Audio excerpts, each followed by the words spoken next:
What if I told you that sometimes people just vanish? Not in movies, not in fiction, in real life. An entire colony of settlers, a decorated pilot, three women from a quiet house in Missouri. And despite everything we know, despite all our technology and databases and forensic science, we still have no idea what happened to them. Tonight, we're going to explore 25 of the most mysterious unsolved cases in U.S. history. Stories about people who disappeared without explanation, crimes that were never solved, mysteries that have haunted investigators for decades or even centuries. These aren't urban legends or ghost stories. These are real cases, verified facts, genuine mysteries that remain open to this day. So get comfortable, maybe grab a cup of tea, turn down the lights. Let's begin with a colony that vanished into the Carolina wilderness, leaving behind only a single carved word. The lost colony of Roanoke, 1590. So here's the thing about disappearing acts. Most of them have explanations. Someone saw something. Someone left a note. There's a trail, a witness, a body, something. But sometimes, and I mean very rarely, an entire colony of people just vanishes into the humid North Carolina air like they were never there at all. And you're left standing 400 years later, still wondering what on earth happened. In 1587, 117 English settlers decided that Roanoke Island was going to be their new home. Picture it. Sandy shores, dense forests, the promise of a fresh start in the new world. They built homes, they planted crops. They were doing the whole colonial thing. Their governor, a man named John White, had a granddaughter born there, Virginia Dare, the first English child born in the Americas. That's the kind of detail that makes you think this settlement was meant to last, you know? This wasn't just a trading post. These were families. But then Governor White had to leave. England needed supplies, and someone had to sail back across the Atlantic to get them. So, in 1587, he left his entire colony behind, promising to return as quickly as possible. Now, here's where things get complicated in that uniquely 16th century way. England was at war with Spain. Ships were needed for fighting, not for resupplying a small colony thousands of miles away. White couldn't get back. Not in 1588. Not in 1589. He was stuck watching the years tick by. Knowing his family and friends were waiting for him across an ocean he couldn't cross. Finally, in 1590, 3 entire years later, he made it back to Roanoke. And when he arrived, the island was silent. Not the peaceful kind of silent. The wrong kind. The settlement was deserted. Houses were dismantled carefully, not destroyed. No bodies, no graves, no signs of a struggle or a hasty retreat. Just emptiness. And carved into a wooden post at the fort's entrance was a single word. Croatoan. Now that word actually meant something. Croatoan was the name of a nearby island, about 50 miles south. It was also the name of a local Native American tribe, people who had been friendly with the colonists. White had actually arranged with the settlers before he left that if they needed to relocate, they should carve the name of their destination. If they were in danger, they were supposed to add a Maltese cross. There was no cross, just the word. White wanted to sail to Croatoan Island immediately. Of course he did. His family was missing. But a storm was rolling in, his crew was exhausted, and the ship's captain refused. They had to return to England. White never made it back to North America. He never found out what happened to those 117 people, including his daughter and granddaughter. For over 400 years, people have been trying to solve this mystery. Theories range from practical to terrifying. Maybe the colonists integrated with the Croatoan tribe. There's actually some archaeological evidence for this. English artifacts, objects that match the time period, have been found on Hatteras Island. which used to be called Croatoan. Some researchers point to certain family names among the Lumbee people of North Carolina that match Roanoke colonists, but there's no definitive proof, no smoking gun, no written record saying here's what happened. Other theories are darker. Disease could have wiped them out, though you'd expect to find graves. Spanish raiders might have attacked, though, again, where are the bodies? Some historians think they tried to sail back to England themselves and were lost at sea. Others believe they moved inland and were killed in conflicts with other tribes. Every theory has holes. Every explanation leaves questions. And so the lost colony of Roanoke remains exactly that. Lost. It's America's oldest unsolved mystery, a puzzle carved into a wooden post that's been rotting in the humid air for centuries. Somewhere in the soil of North Carolina, there might be answers, or maybe there aren't. Maybe some disappearances are just meant to stay mysterious. But of course, Roanoke wasn't the only time something valuable vanished without a trace. The Amber Room, 1945. If you've ever lost your keys and spent 20 minutes retracing your steps, imagine losing an entire room. Not the furniture in a room. The actual room itself. Walls and all. Now imagine that room is worth over $500 million and is considered one of the most beautiful creations in human history. That's the Amber Room, and it's been missing since 1945. The Amber Room wasn't just decorated with amber. It was made of amber. 6 tons of it. Imagine 11-foot tall panels of honey-colored, translucent amber, backed with gold leaf and mirrors, are all fitted together like the world's most expensive jigsaw puzzle. It took craftsmen over a decade to build, starting in 1701. Originally created for the King of Prussia, it was given as a gift to Peter the Great of Russia in 1716. For over 2 centuries, it sat in the Catherine Palace near St. Petersburg, glowing in the candlelight, absolutely breathtaking. Then came World War II, and with it, the Nazis. In 1941, German forces invaded the Soviet Union and reached the Catherine Palace. Soviet curators had tried to hide the Amber Room by covering it with wallpaper. Wallpaper. As if 6 tons of amber could be disguised by some floral print. The Germans found it immediately. They disassembled the entire room, panel by panel, packed it into 27 crates, and shipped it to Königsberg Castle in what was then East Prussia, now Kaliningrad, Russia. For a while, the Amber Room was displayed there, a trophy of war. Visitors came to see it. There are records, photographs even, of it sitting in the castle. But by 1944, the Soviets were advancing and the Germans were retreating. The room was reportedly disassembled again and hidden. And then, in August of 1945, British bombers destroyed much of Königsberg Castle. When Soviet forces arrived to sift through the rubble, the Amber Room was gone. Now here's where it gets truly maddening. For decades, treasure hunters, governments, and obsessed individuals have searched for it. The CIA looked. The KGB looked. Private expeditions with metal detectors and ground-penetrating radar have combed through forests, mines, and castle ruins. Some believe the room was destroyed in the bombing, burned to nothing, or crushed under tons of stone. That's the simplest explanation, but there's no evidence. No fragments of amber, no melted gold, nothing. Other theories are more elaborate. Some say it was loaded onto a ship that sank in the Baltic Sea. Others claim it was hidden in an abandoned mine shaft in Germany or Poland. There are stories of trains disappearing into tunnels, of secret Nazi bunkers, of coded messages left by dying soldiers.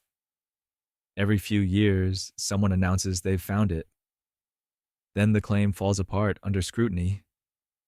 What makes the Amber Room's disappearance so haunting is how recent it is. This isn't ancient history.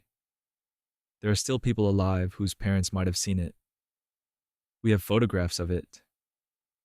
We know what it looked like, where it was, and roughly when it vanished. And yet, despite all our modern technology, despite satellites and databases and international cooperation, we cannot find an 11-foot tall room made of glowing amber. In 2003, Russia completed a reconstruction of the Amber Room using old photographs and descriptions. It sits in the Catherine Palace now, beautiful and perfect, a replica of something lost. But the original, the real room, the one that took a decade to build and survived, 2 centuries before disappearing in the chaos of war, remains one of history's greatest missing treasures. And speaking of things that vanished in ways that make absolutely no sense, let me tell you about a fire that didn't burn quite the way fires are supposed to. The Sodder children, 1945, Christmas Eve, 1945, Fayetteville, West Virginia. The Sodder family's house caught fire just after midnight. Now, house fires are tragic, but they usually follow a certain logic. Fire spreads. People escape or they don't. Remains are found. There's a pattern, a horrible but understandable sequence of events. The Sodder fire didn't follow that pattern. Not even close. George and Jenny Sodder had 10 children. When the fire started, they managed to get out of the house along with 4 of the kids. But 5 children, Maurice, Martha, Louis, Jenny, and Betty, were still inside. The ages ranged from 5 to 14. George tried to go back in, but the stairs had already collapsed. He tried to use a ladder. Both ladders that were usually leaning against the house were missing. He tried to move one of his trucks to climb on the roof. Neither truck would start, despite working perfectly the day before. The fire department didn't arrive for 7 hours. 7 hours. By the time they got there, the house had burned to the ground. Here's what you'd expect to find. Remains. Bones. Teeth. Something. Fire doesn't erase human bodies completely, especially not a fire from a wooden house that burns relatively quickly. The fire chief himself said the fire wasn't hot enough to cremate bodies. Cremation requires sustained temperatures of around 1,800 degrees Fahrenheit. House fires don't reach that. They don't stay that hot for that long. But when they sifted through the ashes and debris, there was nothing. No bones, no teeth, no fragments of the 5 missing children. The fire chief declared it was because the fire had been so intense. But George Sodder didn't buy it. He couldn't. The fire had lasted maybe 2 hours before the house collapsed completely. And there were other strange details piling up. Details that didn't fit the narrative of a tragic accident. A few weeks before the fire, a life insurance salesman had stopped by. George had declined his services. The salesman got angry and said George's house would go up in smoke and his children would be destroyed. He'd said the mafia would make sure of it. George had dismissed it as a bizarre threat from a rejected salesman. After the fire, it sounded different. On the night of the fire, Jenny had been woken by a loud bang on the roof and the sound of something rolling across it. Then she heard a fire start. The phone lines had been cut. A driver passing by at the time later said he'd seen balls of fire being thrown onto the roof. A woman in a nearby town claimed she saw the Sodder children in a passing car the morning after the fire. A waitress in South Carolina said she'd served a group of children resembling the Sodder kids weeks later, accompanied by adults who wouldn't let them speak. George and Jenny hired private investigators. They put up a billboard on Route 60 with photos of the 5 children, asking anyone with information to come forward. That billboard stayed up for decades. The family never stopped believing their children had been taken, not killed. They pursued leads across the country, chasing rumors and sightings that never led anywhere concrete. In 1967, Jenny received a photograph in the mail. no return address. It showed a young man who looked remarkably like what Louis Sodder might have looked like as an adult. On the back was written Louis Sodder, followed by some cryptic numbers. They hired a detective to trace it. He took their money and disappeared. They never heard from him again. The case was never solved. The 5 children were never found, alive or dead. George Sodder died in 1969, still believing his children had been kidnapped. Jenny died in 1989. The surviving Sodder siblings still talk about that night, about the fire that didn't leave any trace of their brothers and sisters, about the questions that have haunted their family for nearly 80 years. And if you think a mystery from 1945 is frustrating, well, let me introduce you to a man who jumped out of an airplane in 1971 and turned into a ghost. D.B. Cooper, 1971. Thanksgiving Eve, 1971. Northwest Orient Flight, 305, Portland to Seattle. A man in a dark suit and sunglasses bought a ticket under the name Dan Cooper. He sat in the back, ordered a bourbon and soda, and lit a cigarette. This was the 70s. You could do that on planes. Everything about him seemed normal, unremarkable, forgettable, until he handed a note to a flight attendant. The note said he had a bomb. The flight attendant, Florence Schaffner, thought it was a passenger hitting on her. It happened all the time. She didn't even read it at first, just tucked it into her pocket. Cooper leaned over and said, "You better look at that. I have a bomb." So she looked. And then she sat down next to him, and he opened his briefcase just enough for her to see wires, red cylinders, and a battery. It looked real. Real enough. Cooper's demands were specific. He wanted $200,000 in $20 bills, 4 parachutes, and a fuel truck standing by in Seattle. In exchange, he'd release the passengers when the plane landed. The airline agreed. The FBI agreed. What else could they do?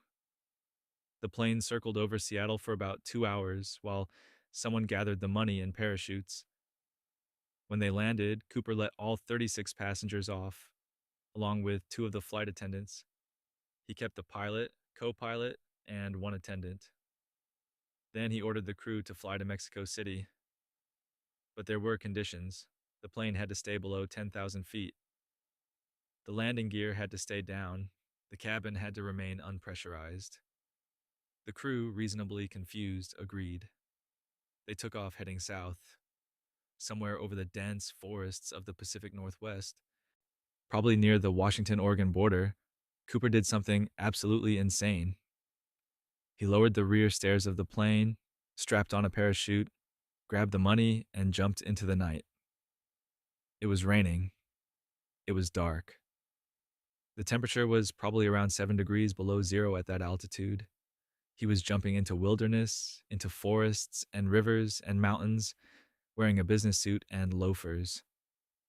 The crew didn't even realize he'd jumped until they noticed a pressure change in the cabin. By the time they landed in Reno and checked the plane, Cooper was gone. So was the money. 1 parachute remained. The FBI launched one of the most extensive manhunts in American history.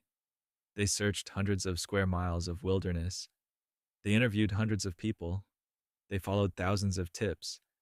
They found nothing. Not a body. Not a parachute. Not a shred of evidence. For 9 years, it was like D.B. Cooper had never existed. Then in February of 1980, an 8-year-old boy named Brian Ingram was digging a fire pit on a beach along the Columbia River. He found 3 packets of $20 bills, rotted and torn, buried in the sand. The serial numbers matched Cooper's ransom money, $5,800. That's it. That's the only physical trace of D.B. Cooper ever found. The discovery raised more questions than it answered. How did the money get to the Columbia River, miles from the suspected jump zone? If Cooper landed in the river and drowned, where's the rest of the money? Where's his body? If he survived, why would he bury the money and leave it? Nothing made sense. Over the decades, dozens of people have been suspected. A few deathbed confessions have been made. None has been confirmed. In 2016, the FBI officially closed the case, saying they'd exhausted all credible leads. But they didn't say Cooper died. They didn't say he survived. They just said they didn't know. And so D.B. Cooper remains the only unsolved case of air piracy in American history.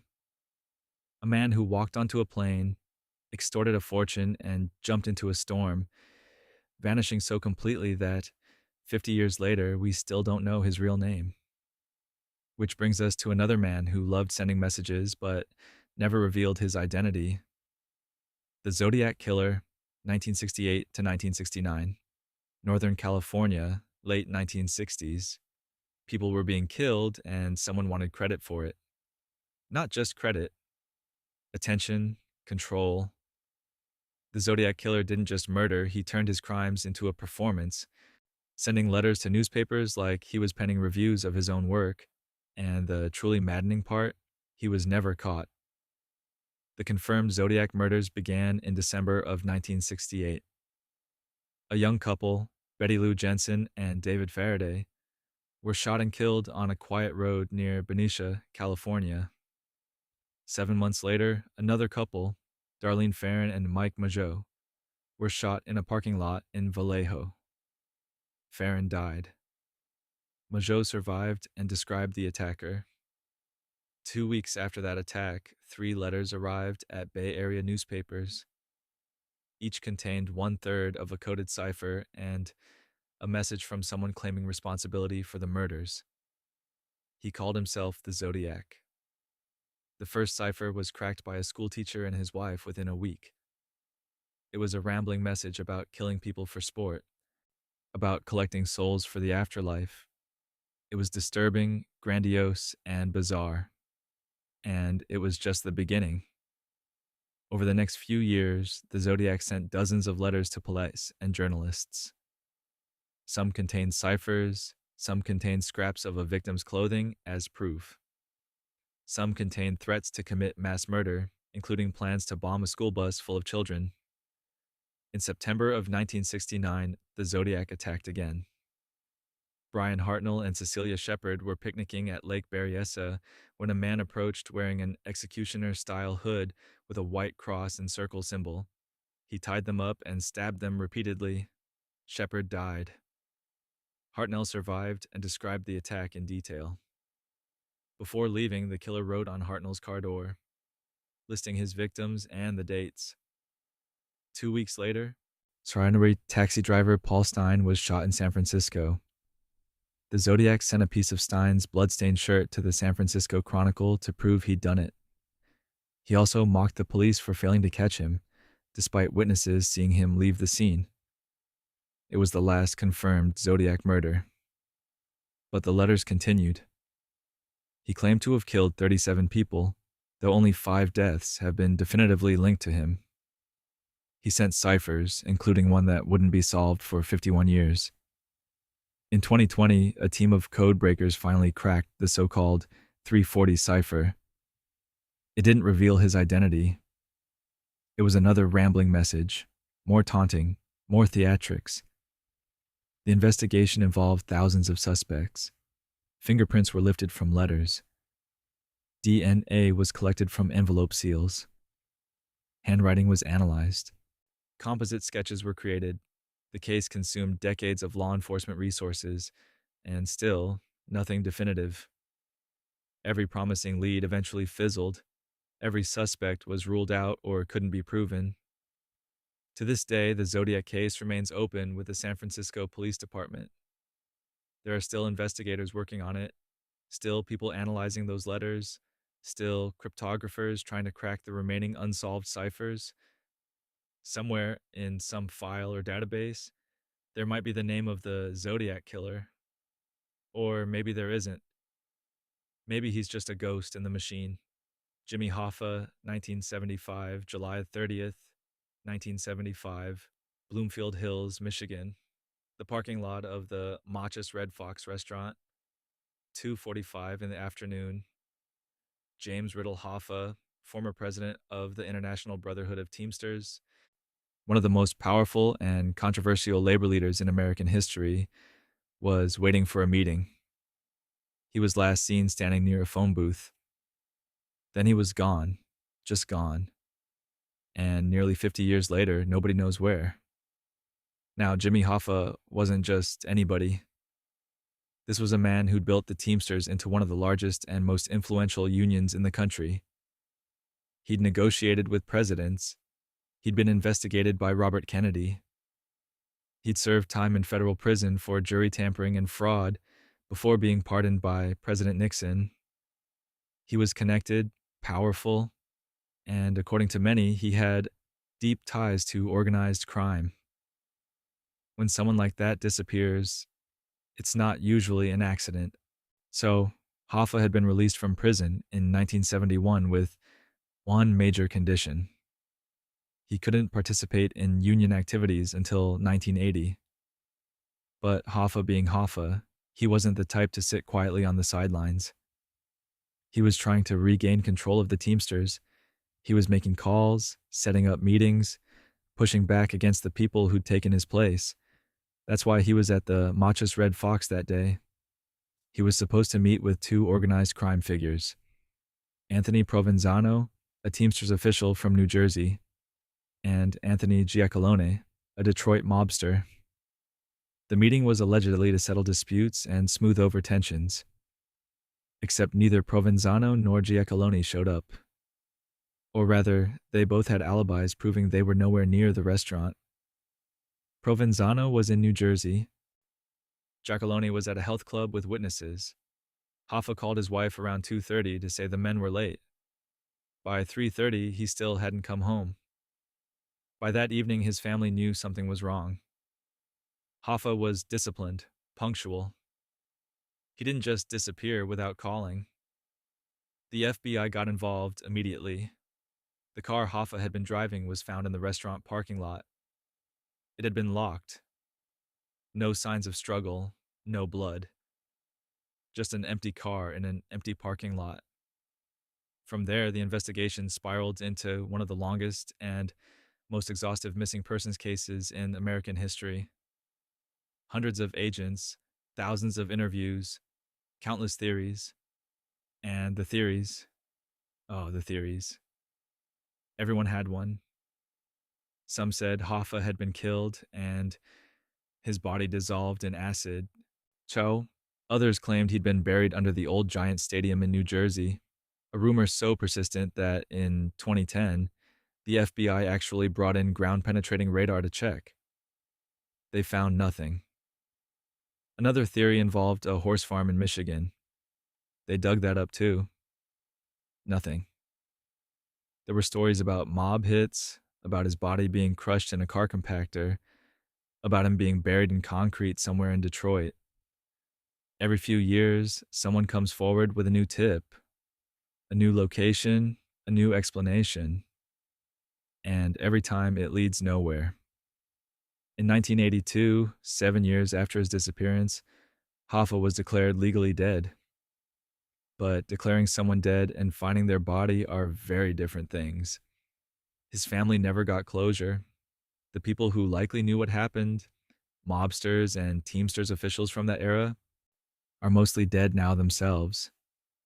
Some went to their graves insisting they knew nothing. A few hinted they knew everything but would never talk. What makes the Hoffa case so enduring isn't just the mystery of where his body is. It's what his disappearance represents.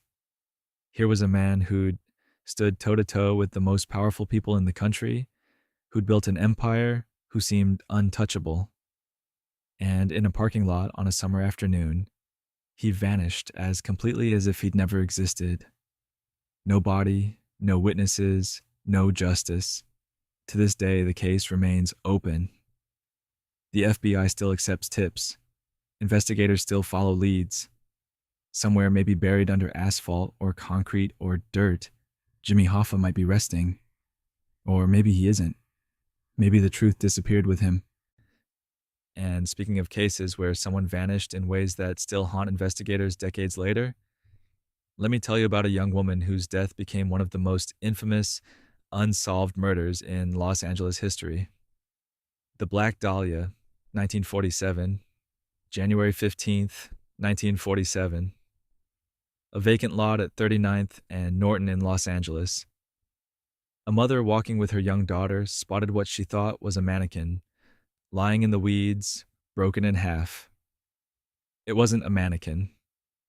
It was the body of Elizabeth Short, a 22-year-old woman who would become known to history as the Black Dahlia.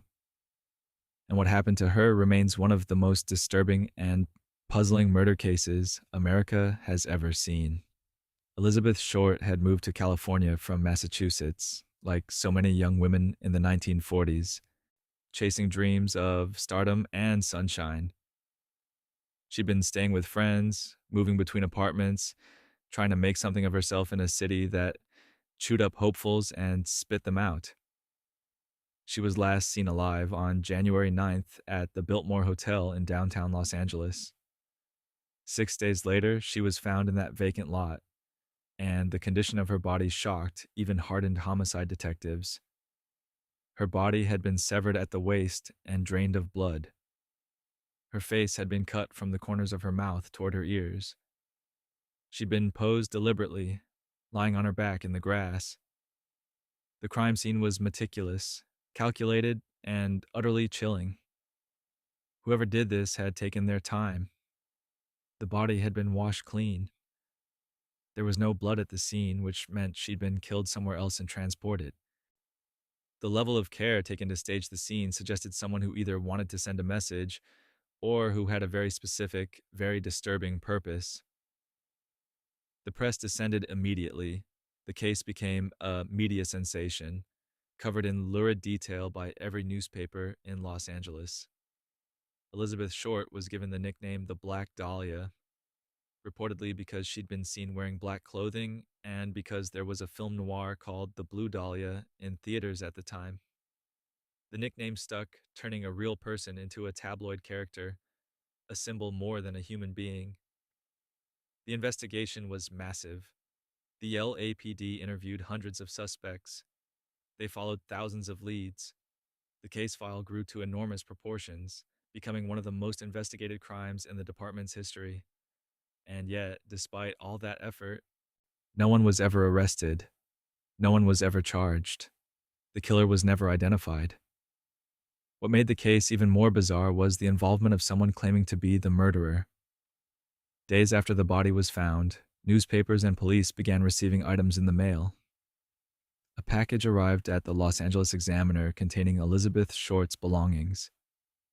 Her birth certificate, business cards, photographs, an address book with the name Mark Hansen embossed on the cover. The items had been cleaned with gasoline, presumably to remove fingerprints.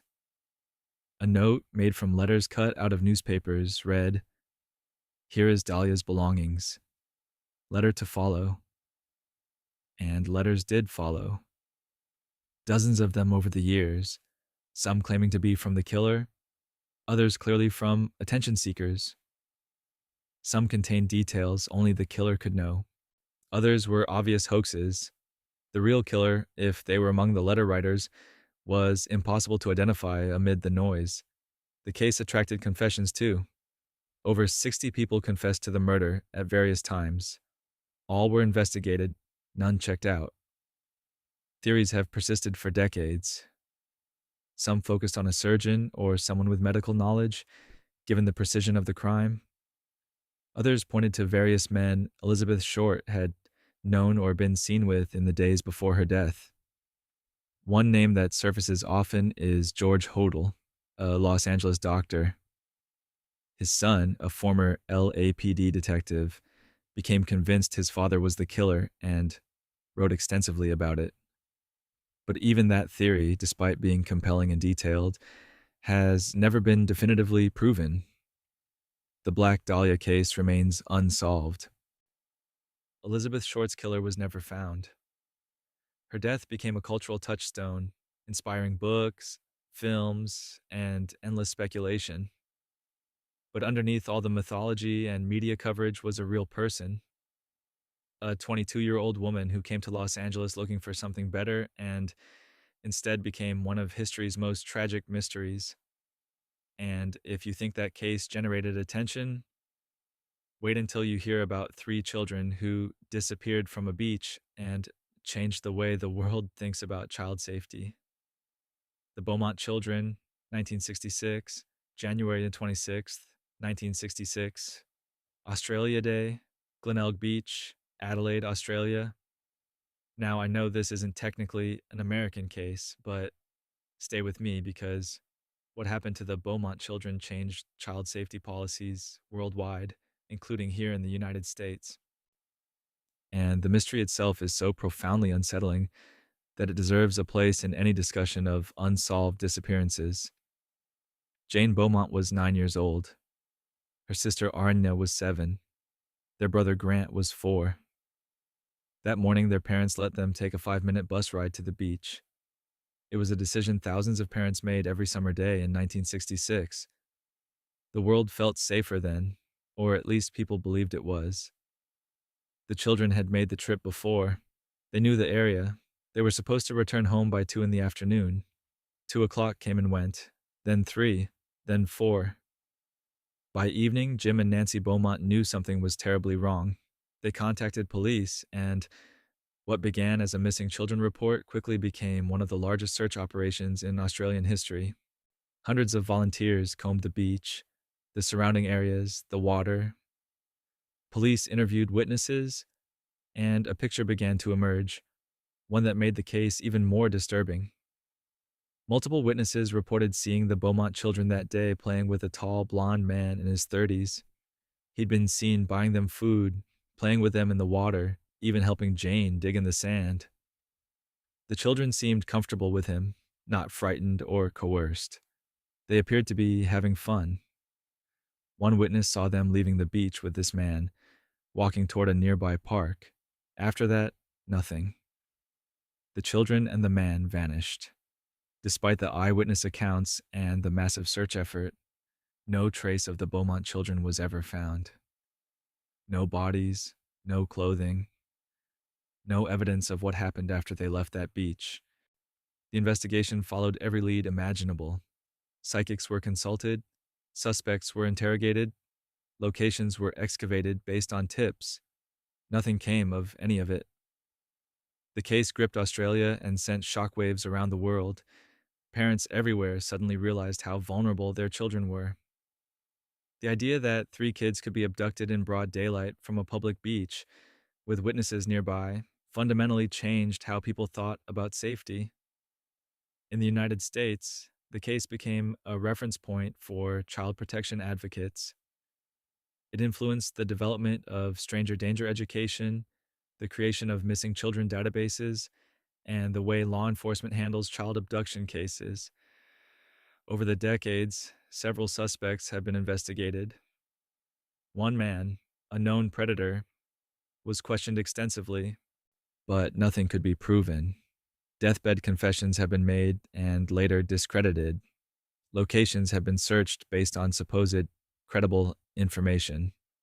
In 2018, police excavated a factory site after receiving a tip. They found nothing. Every lead, no matter how promising, has led to a dead end. Jim Beaumont died in 2009, never knowing what happened to his children. Nancy lived until she was 92, passing away in 2019. She spent over 50 years hoping for answers, for closure, for anything. She never got it. The Beaumont children remain missing. The man seen with them on the beach was never identified. The case remains open, though realistically, after nearly 60 years, the chances of solving it grow slimmer with each passing year. What makes the Beaumont case so haunting is its simplicity. 3 children went to the beach and never came home. That's it.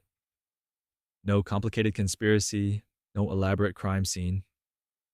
Just a sunny day, a beach, and a decision that ended in tragedy and mystery. And because of that, because it could have happened to anyone's children, it changed the world which brings us back to American soil, to a museum heist so audacious and so perfectly executed that it still baffles investigators over 30 years later.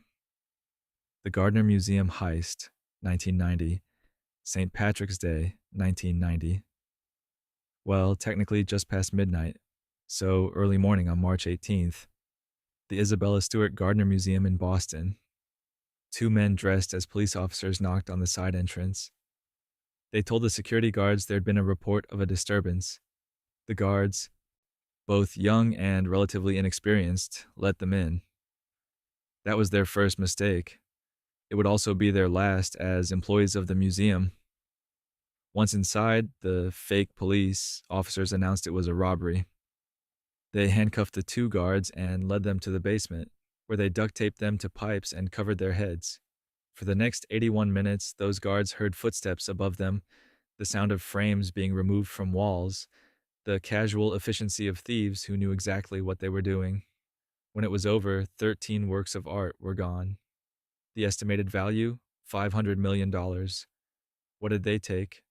3 Rembrandts, including his only seascape, The Storm on the Sea of Galilee. A Vermeer, The Concert, one of only 34 known paintings by the Dutch master.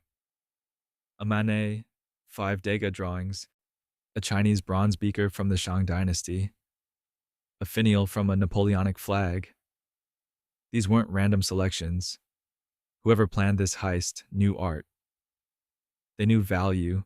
They knew what they wanted. But here's the strange part. They also left behind more valuable pieces. There were paintings in that museum worth more than some of the ones they took. The thieves walked right past them. They also took things that made no sense, like an ancient Chinese go that was worth relatively little compared to the masterpieces.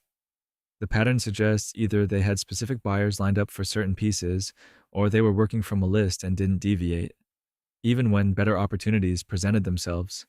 The investigation began immediately. The FBI took the lead. They interviewed hundreds of people. They followed thousands of tips. They investigated everyone from local mob figures to international art theft rings. Over the years, certain names have surfaced as suspects. Some investigators believe it was the work of organized crime, that the artwork was stolen as collateral or bargaining chips. Others think it was a professional theft crew that had planned the job meticulously. But despite decades of investigation, despite all the resources thrown at this case, not a single piece of stolen art has been recovered. And the museum wants them back. The empty frames still hang on the walls where the paintings once were, a haunting reminder of what was lost. The museum offers a $10 million reward for information leading to the recovery of the art in good condition. It's one of the largest rewards ever offered for stolen property. And yet, nothing. No one has come forward with credible information. No one has tried to sell the pieces publicly. They've just vanished. Here's what makes art theft cases particularly difficult. You can't just sell a Rembrandt on the open market. These paintings are famous, cataloged, and instantly recognizable. Any legitimate auction house or gallery would report them immediately. So, stolen masterpieces typically enter a black market world of private collectors, people wealthy and unscrupulous enough to buy art they can never display publicly. Or the art becomes collateral in criminal enterprises, traded among criminals like very expensive currency. In 2013, the FBI announced they knew who had committed the heist. They believed the thieves were members of a criminal organization based in New England and the Mid-Atlantic.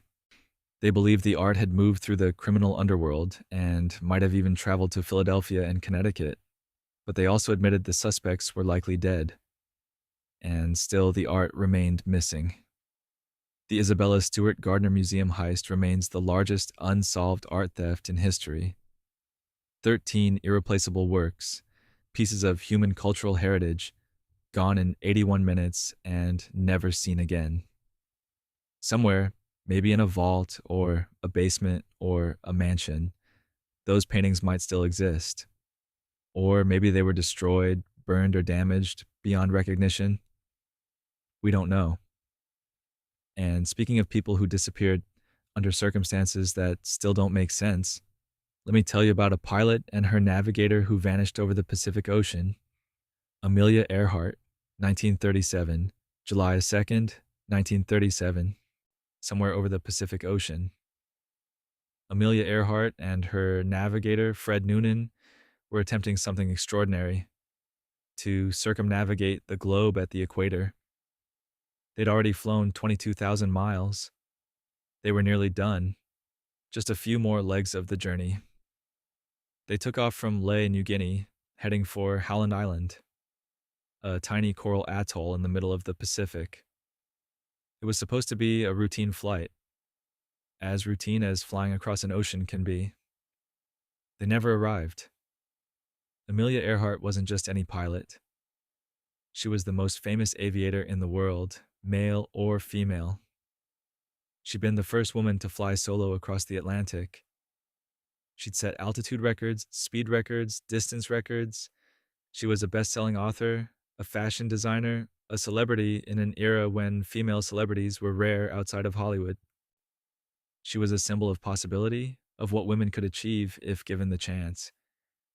And then she disappeared into the blue expanse of the Pacific, and the world has been looking for her ever since. The last confirmed radio contact came at 8:43 in the morning.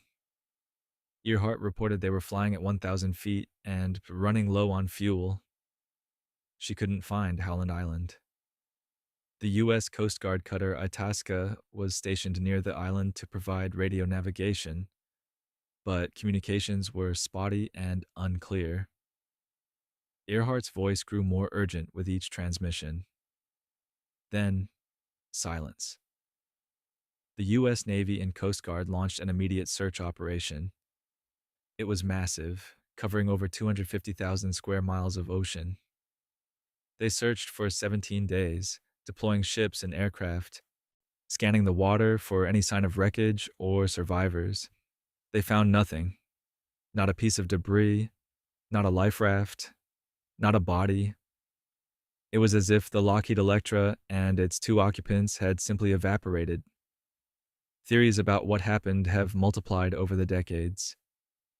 The simplest and most widely accepted is that they ran out of fuel, crashed into the Pacific, and sank. The ocean is deep in that region, thousands of feet down. A plane could sink and never be found, swallowed by the dark water and buried in sediment. It's a perfectly reasonable explanation. It's also deeply unsatisfying because it provides no closure, no evidence, no certainty. Other theories are more elaborate. One suggests they crash-landed on Gardner Island, now called Nikumaroro, an uninhabited atoll south of Howland. Some researchers have found artifacts there, pieces of metal and glass that could have come from an aircraft, personal items that might have belonged to Earhart or Noonan. Bones were found on the island in 1940 and dismissed as belonging to a man. Modern analysis suggests they might have been female, but nothing is definitive. Then there's the theory that they were captured by the Japanese military, that they'd strayed into Japanese-controlled waters and were taken prisoner, possibly executed as spies. Some witnesses in the Marshall Islands claim to have seen a white woman pilot brought ashore. Documents allegedly show Japanese awareness of their capture, but the evidence is circumstantial, the witnesses unreliable, and many historians dismiss this theory as unfounded.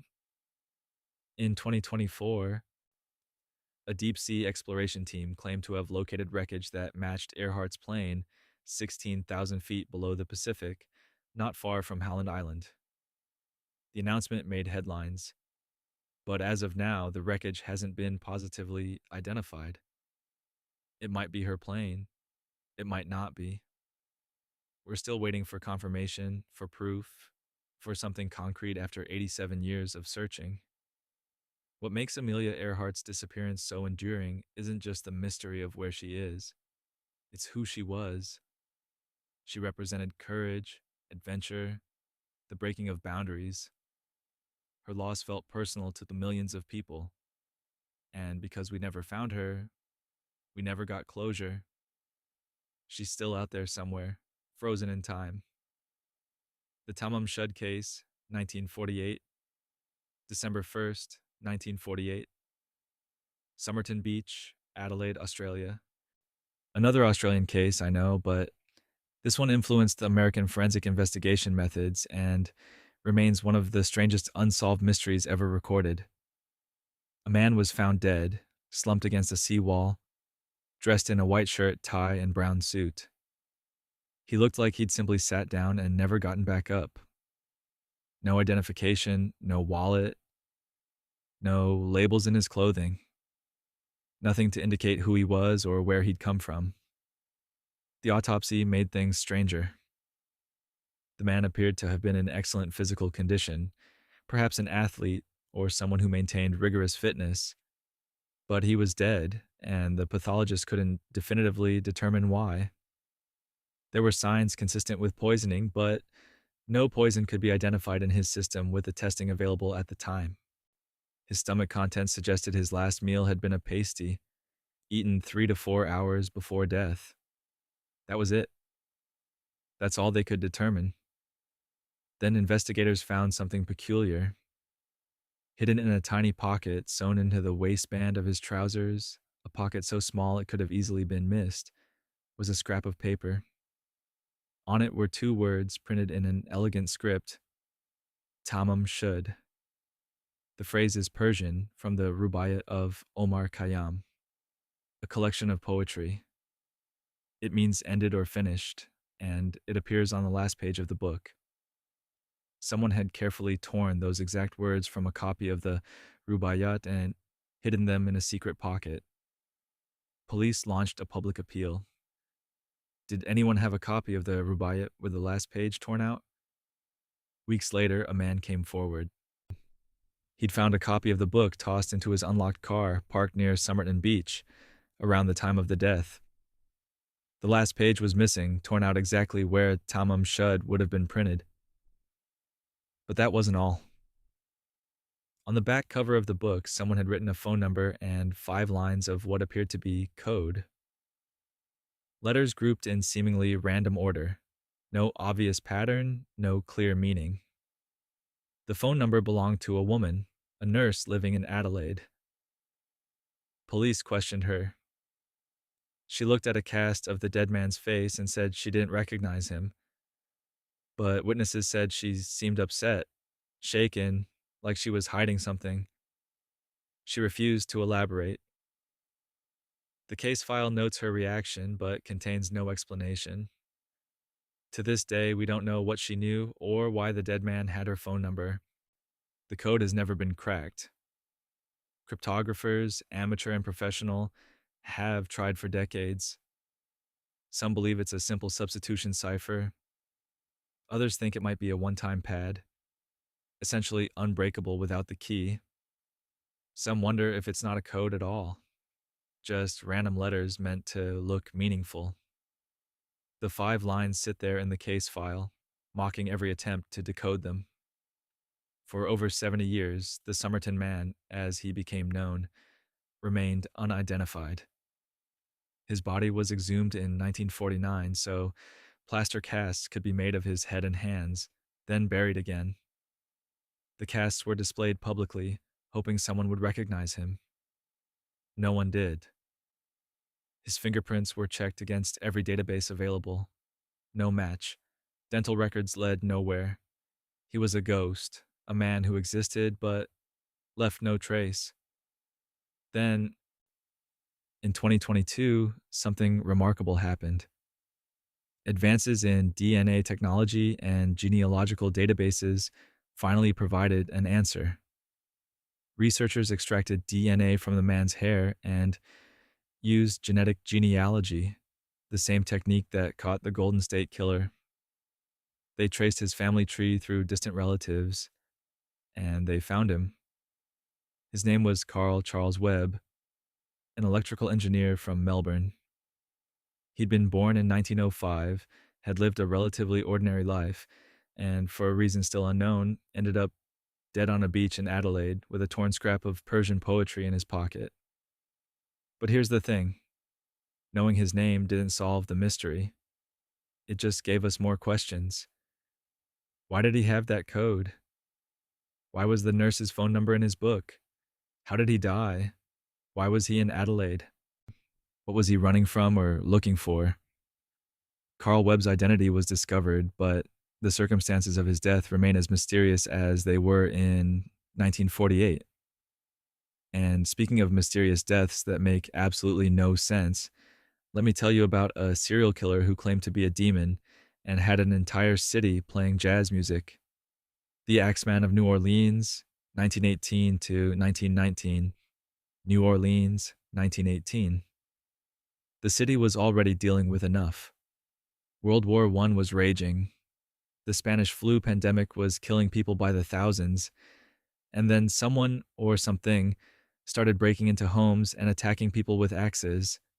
Not just any axes. The victims' own axes, taken from their sheds and used against them. The Axeman of New Orleans had arrived. True.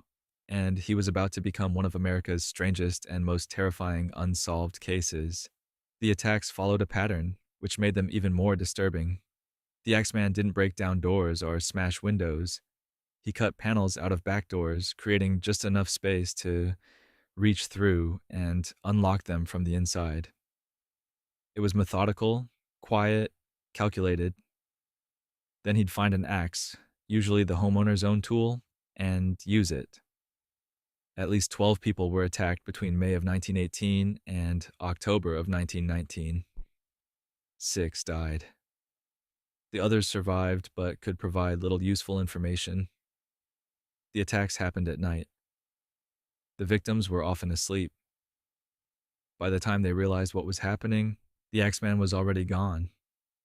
Most of the victims were Italian or of Italian descent, specifically grocers and their families. This led to theories about the attacks being related to organized crime or black hand extortion, a form of criminal intimidation common in Italian immigrant communities. But there were problems with that theory. The Axeman didn't steal anything. He didn't leave demands. He didn't follow the typical patterns of mob violence. He just attacked and vanished. Then in March of 1919, something truly bizarre happened. A letter arrived at newspapers claiming to be from the Axeman himself. It's one of the strangest documents in American criminal history.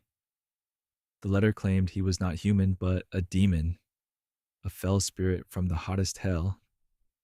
He wrote in theatrical, almost gleeful language about his love of jazz music and his disdain for other types of music, and then he made a promise. On the night of March 19th, he would visit New Orleans again, but he would spare any home where a jazz band was playing. You have to understand how insane this was. A serial killer, or someone claiming to be the serial killer, was essentially holding the city hostage unless they threw a citywide jazz party. And here's the remarkable part. New Orleans complied. On the night of March 19th, 1919, the entire city played jazz. Dance halls were packed. People hired musicians to play in their homes. Bars and clubs stayed open late with live bands. The city turned into one massive jazz festival, all because of a letter that may or may not have been from an actual killer. And it worked. Sort of. There were no Axeman attacks that night. Whether that was because the letter was genuine and the killer kept his word, or because the whole thing was an elaborate hoax, or simply because the killer happened not to attack that night anyway, we'll never know. But the city took it seriously, and for one night, fear was drowned out by music. The attacks did continue after that, though less frequently. The last confirmed Axeman attack was in October of 1919. A man was attacked in his home and survived. He described his attacker as a large, heavy-set man. That was it. That was the most detailed description anyone ever provided. After October, the attacks stopped completely. The Axeman disappeared as mysteriously as he'd arrived. Over the years, there have been suspects. One man was killed by the widow of an Axeman victim who claimed he was the killer. But the attacks had already stopped by then, and there was no evidence linking him to the earlier crimes. Some historians believe the Axeman might have been multiple people, copycat killers taking advantage of the panic. Others think he was a single individual who either died, was arrested for something else, or simply stopped. The case remains unsolved. The Axeman of New Orleans was never identified, never caught, never brought to justice. All that remains are the newspaper accounts, the police reports, and that one incredible letter demanding jazz music. It's a case that feels more like fiction than fact, but it happened. Real people were attacked. Real families were terrorized. And somewhere in the chaos and music of 1919, New Orleans, a killer walked free. So, which brings us to another case where the strangest details make you wonder if reality is sometimes weirder than any fiction we could invent. The lead masks of Vintem Hill, 1966, August 20th, 1966. Vintem Hill, Niterói, Brazil. Now, before you say this isn't an American case, let me stop you. This mystery was covered extensively in American media and became a cultural touchstone for UFO enthusiasts and conspiracy theorists across the United States. It influenced how Americans thought about unexplained deaths and strange circumstances. Plus, the sheer weirdness demands attention regardless of where it happened. 2 young men were found dead on a hill. Miguel Jose Viana and Manuel Pereira da Cruz were both electronic technicians from Campos dos Goitacazes. They were lying side by side, dressed in formal suits, complete with ties, as if they'd been attending a business meeting or formal event. But they weren't at an event. They were on a remote hillside, and they were wearing crude masks made of lead, covering their eyes. Next to the bodies, investigators found an empty water bottle, 2 wet towels, and a small notebook. The notebook contained instructions, written in Portuguese, that read like something from a spy novel or a science fiction story. The notes described purchasing certain capsules, waiting until a specific time, ingesting the capsules, and then waiting for a signal while protecting their faces with the lead masks. That was it. Cryptic, bizarre, and utterly baffling. The autopsy couldn't determine a cause of death. There were no signs of violence, no obvious trauma, no clear indication of what had killed them. Toxicology testing was limited in 1966, especially in Brazil, and no poison was definitively identified.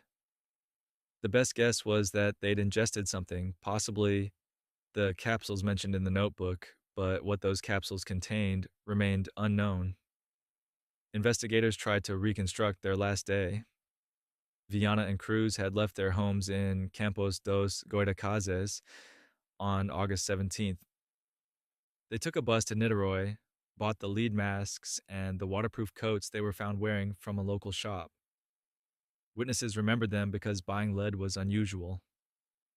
They seemed calm, purposeful, not distressed or coerced. They bought the water bottle, went up the hill, and apparently followed the instructions in the notebook. Then they died. Theories exploded. Some believed it was a suicide pact related to a religious or spiritual belief. Others thought they were attempting some kind of ritual to contact extraterrestrial beings, with the lead masks meant to protect their eyes from bright lights or radiation. There were whispers of secret experiments, of government involvement, of drugs that could induce visions or altered states. None of these theories could be proven. The UFO angle gained traction because of witness reports. Several people claimed to have seen strange lights in the sky above Vintem Hill around the time of the deaths. Descriptions varied. Some said orange lights, others said a glowing object. Others described something hovering. Were these accounts reliable? Were people seeing aircraft, weather phenomena, or were they influenced by the strange circumstances and eager to contribute to the mystery? We don't know. What we do know is that Viana and Cruz were real people with families, jobs, and lives. They were described as intelligent, responsible men.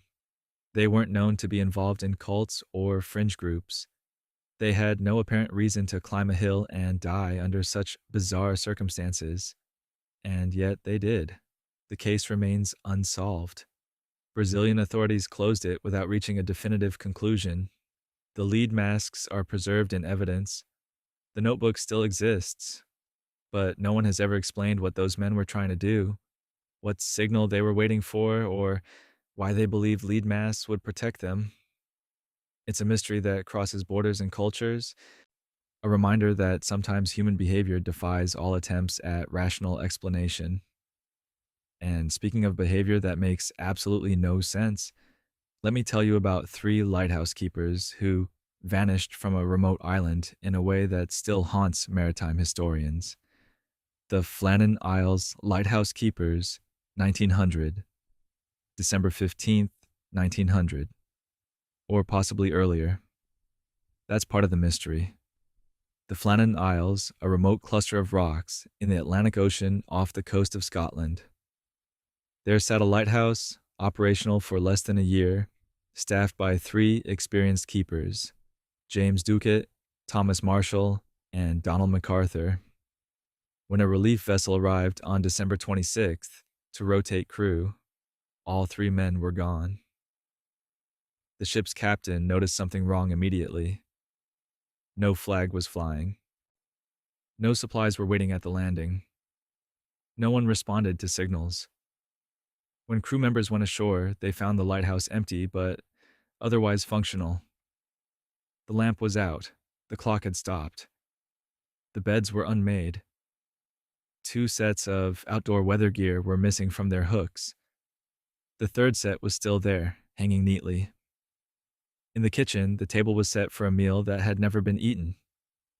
A chair was knocked over, unusual for keepers known for their discipline and order. The logbook provided some clues but raised more questions. The entries described a severe storm on December 12th through December 14th. But here's the thing. No other station in the area reported a storm during those days. The weather had been calm. The final entry was dated December 15th. It noted the storm had ended and everything was calm. So, Marshall, one of the keepers, had apparently written that Ducat, the principal keeper, had been very quiet. MacArthur, the third keeper, was described as crying. This was completely out of character for these men, all seasoned lighthouse keepers with years of experience. And then the entry stopped. The physical evidence at the scene was contradictory. Damage to equipment and railings suggested violent waves had struck the island. A storage box 70 feet above sea level had been destroyed. Ropes and supplies had been scattered. Something powerful had hit the island. But when? And why were the keepers outside during a storm severe enough to damage equipment that high up? The official investigation concluded that the men had gone out to secure equipment during an unexpected storm and been swept away by a massive wave. Two were in their weather gear. The third, presumably in a rush, went out without his. All three were lost. It was a logical explanation, the kind that explains maritime accidents all the time. Except it doesn't explain the logbook entries about a storm that apparently didn't happen, or why experienced keepers would all go outside during dangerous conditions. Alternative theories emerged. Some suggested a rogue wave, larger than anything recorded, had struck without warning. Others wondered if there'd been an argument, if violence had occurred.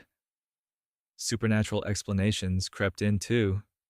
Stories of sea monsters or ghostly ships. The poet Wilfred Wilson Gibson wrote The Flannan Isle in 1912, cementing the mystery in popular culture with lines about the keeper's unexplained absence. What makes this case so unsettling is the ordinariness disrupted. These weren't adventurers or risk takers. They were professional lighthouse keepers doing a job they'd done for years. The lighthouse was designed to be safe, the routine established and predictable. And yet 3 men vanished so completely that not a single body was ever recovered. The Atlantic kept them, and the truth with them. The Flannan Isles Lighthouse continued operation with new keepers, though many reportedly requested transfers. It was automated in 1971. Today, it stands empty, maintained remotely, a memorial to 3 men who walked out into the weather and never came back. And speaking of cases where children vanished and left families searching for decades, let me tell you about one that's haunted America for nearly 30 years. JonBenet Ramsey, 1996. December 26th, 1996. Boulder, Colorado, the day after Christmas. Patsy Ramsey came downstairs early and found a ransom note on the staircase. It was long, almost 3 pages, written on paper from a notepad in the house. The note demanded $118,000, roughly the amount of John Ramsey's recent bonus, for the safe return of their 6-year-old daughter, JonBenet. Patsy screamed for her husband. They checked JonBenet's room. She was gone. Police arrived within minutes. The house was searched, though not as thoroughly as it should have been.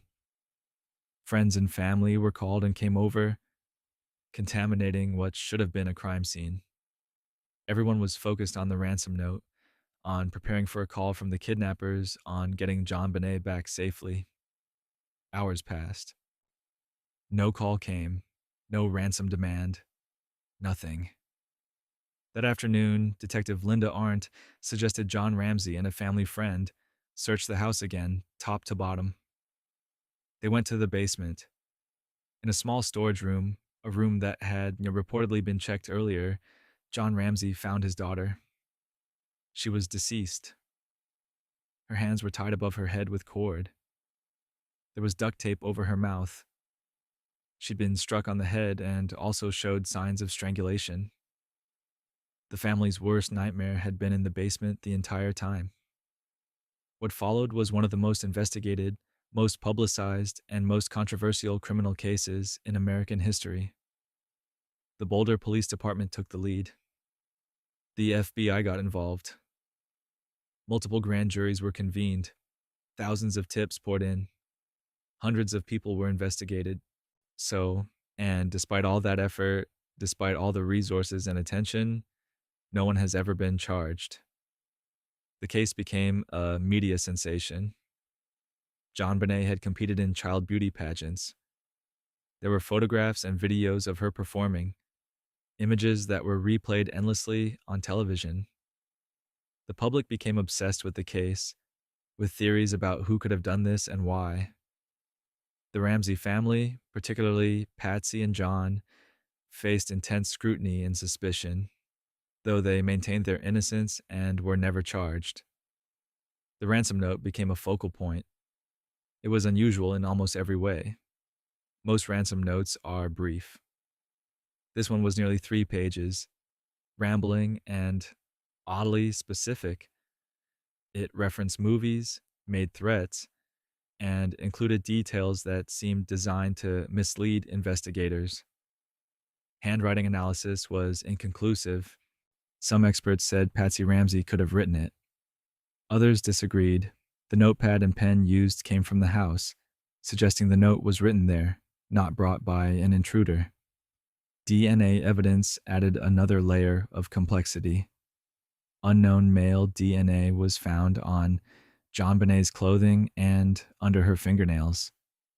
It didn't match anyone in the family. It didn't match anyone in the DNA databases. In 2008, advances in DNA testing led the Boulder District Attorney to officially clear the Ramsey family, stating that DNA evidence pointed to an intruder. But many investigators disagreed with that conclusion. The case remained divisive. Theories have proliferated. Some believe an intruder entered the house through a basement window, though evidence of forced entry was questionable. Others focus on people who had access to the house or knowledge of the family. Some point to the unusual aspects of the crime scene and suggest the staging of evidence. Every theory has supporters and detractors. Every piece of evidence can be interpreted multiple ways. Patsy Ramsey died in 2006 from ovarian cancer, never knowing who killed her daughter. John Ramsey has continued to advocate for further DNA testing and investigation. JonBenet's brother Burke, who was 9 years old at the time and was home that night, has also maintained his innocence and cooperated with investigators. The case remains open. Boulder police continue to accept tips and follow leads, but nearly 30 years later, JonBenet Ramsey's death remains unsolved, a tragedy that captivated the nation and still haunts everyone who remembers it. The Hinterkaifeck murders, 1922, March 31st, 1922. A remote farmstead called Hinterkaifeck, about 40 miles north of Munich, Germany. Now I know what you're thinking. Germany, not America. But this case became a cultural phenomenon in the United States during the true crime podcast era, and it influenced how American investigators think about rural crime scenes and unsolved family murders. Plus, it's so deeply strange that it deserves to be part of any conversation about mysterious deaths. The farmstead was isolated, the kind of place where your nearest neighbor was far enough away that screaming wouldn't help. 6 people lived there: Andreas Gruber, the patriarch, his wife Kazilia, their widowed daughter Victoria, and Victoria's 2 children, Kazilia and Joseph. The family's maid also lived on the property. That made 6 people total. On the night of March 31st, all 6 were killed with a mattock, a farming tool similar to a pickaxe. But here's where it gets truly unsettling. Days before the murders, Andreas Gruber had noticed strange things. Footprints in the snow leading from the forest to the farm, but no footprints leading back. He'd heard footsteps in the attic. A newspaper had appeared on the property that no one had ordered. Keys had gone missing. He'd mentioned these oddities to neighbors, but he hadn't called the police. Maybe he thought it was nothing. Maybe he was used to rural isolation, making every sound seem suspicious. Either way, he didn't report it. The previous maid had quit 6 months earlier. She'd claimed the house was haunted. She'd heard sounds, felt presences, experienced things she couldn't explain. Chody, the family had hired a new maid, Maria Baumgartner, who arrived on March 31st, the day of the murders. By evening, she was dead along with the rest of the household. The bodies weren't discovered until April 4th, 4 days later. Neighbors noticed no one had been seen. The children hadn't shown up for school. Mail was piling up. When people finally went to check, they found a scene that horrified even experienced investigators. 4 of the victims had been lured to the barn and killed there. The 2 youngest, Victoria's children, were killed in their beds in the house. The violence was brutal and methodical. But the truly disturbing detail came from the crime scene investigation. Evidence suggested the killer or killers had stayed at the farm for several days after the murders. Someone had fed the livestock. The cattle had been milked, the chickens fed, the dogs cared for. Neighbors had even seen smoke coming from the chimney. Food had been eaten in the kitchen. Someone had been living there, walking through rooms where bodies lay just meters away, going about farm chores as if nothing had happened. The investigation was extensive. Over 100 people were questioned. Theories ranged from robbery gone wrong to family disputes to revenge killings. Some suspected Victoria's husband, Carl Gabriel, who had been declared dead in World War I, but whose body was never found.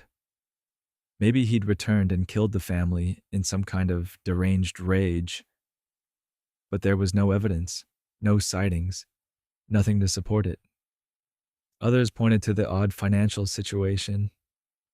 Andreas Gruber had money, more than a simple farmer should have. Some thought he was involved in something illegal, that the murders were related to criminal enterprises, but again, no proof emerged.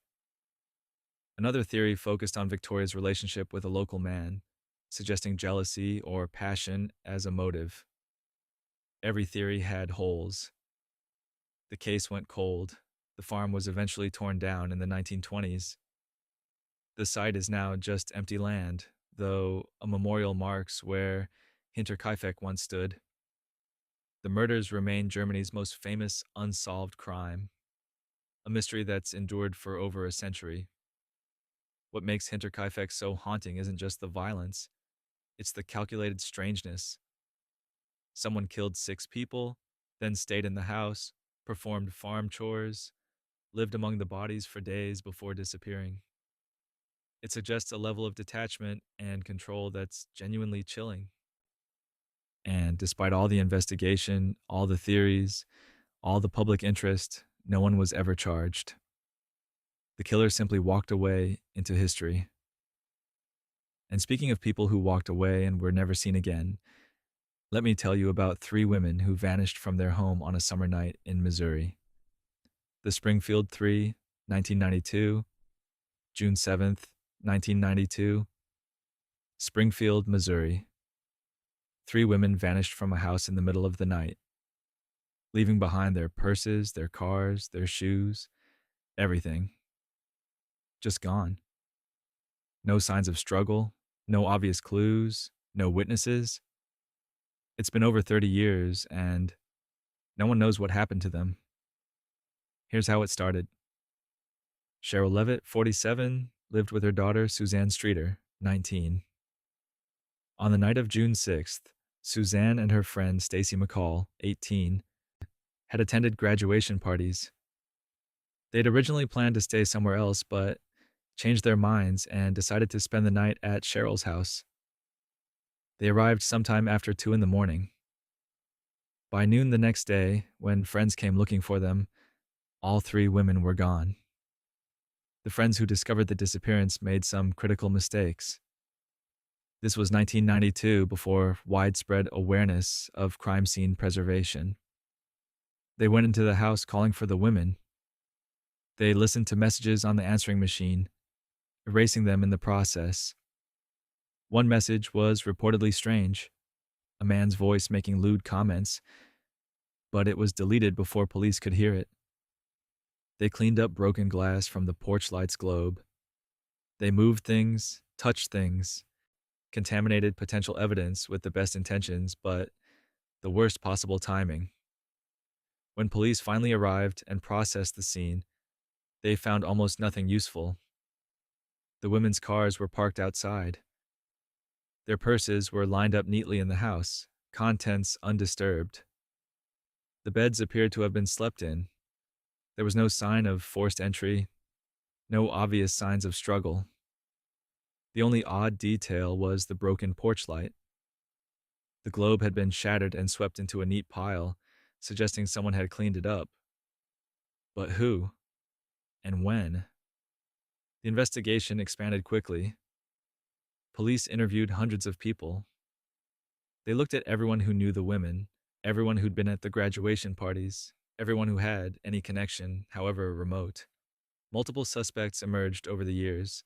Some were cleared. So, others remained persons of interest, but could never be definitively linked to the disappearances. One suspect was a man who'd been harassing Cheryl Levitt, making unwanted advances and inappropriate comments. He had a criminal history and no solid alibi.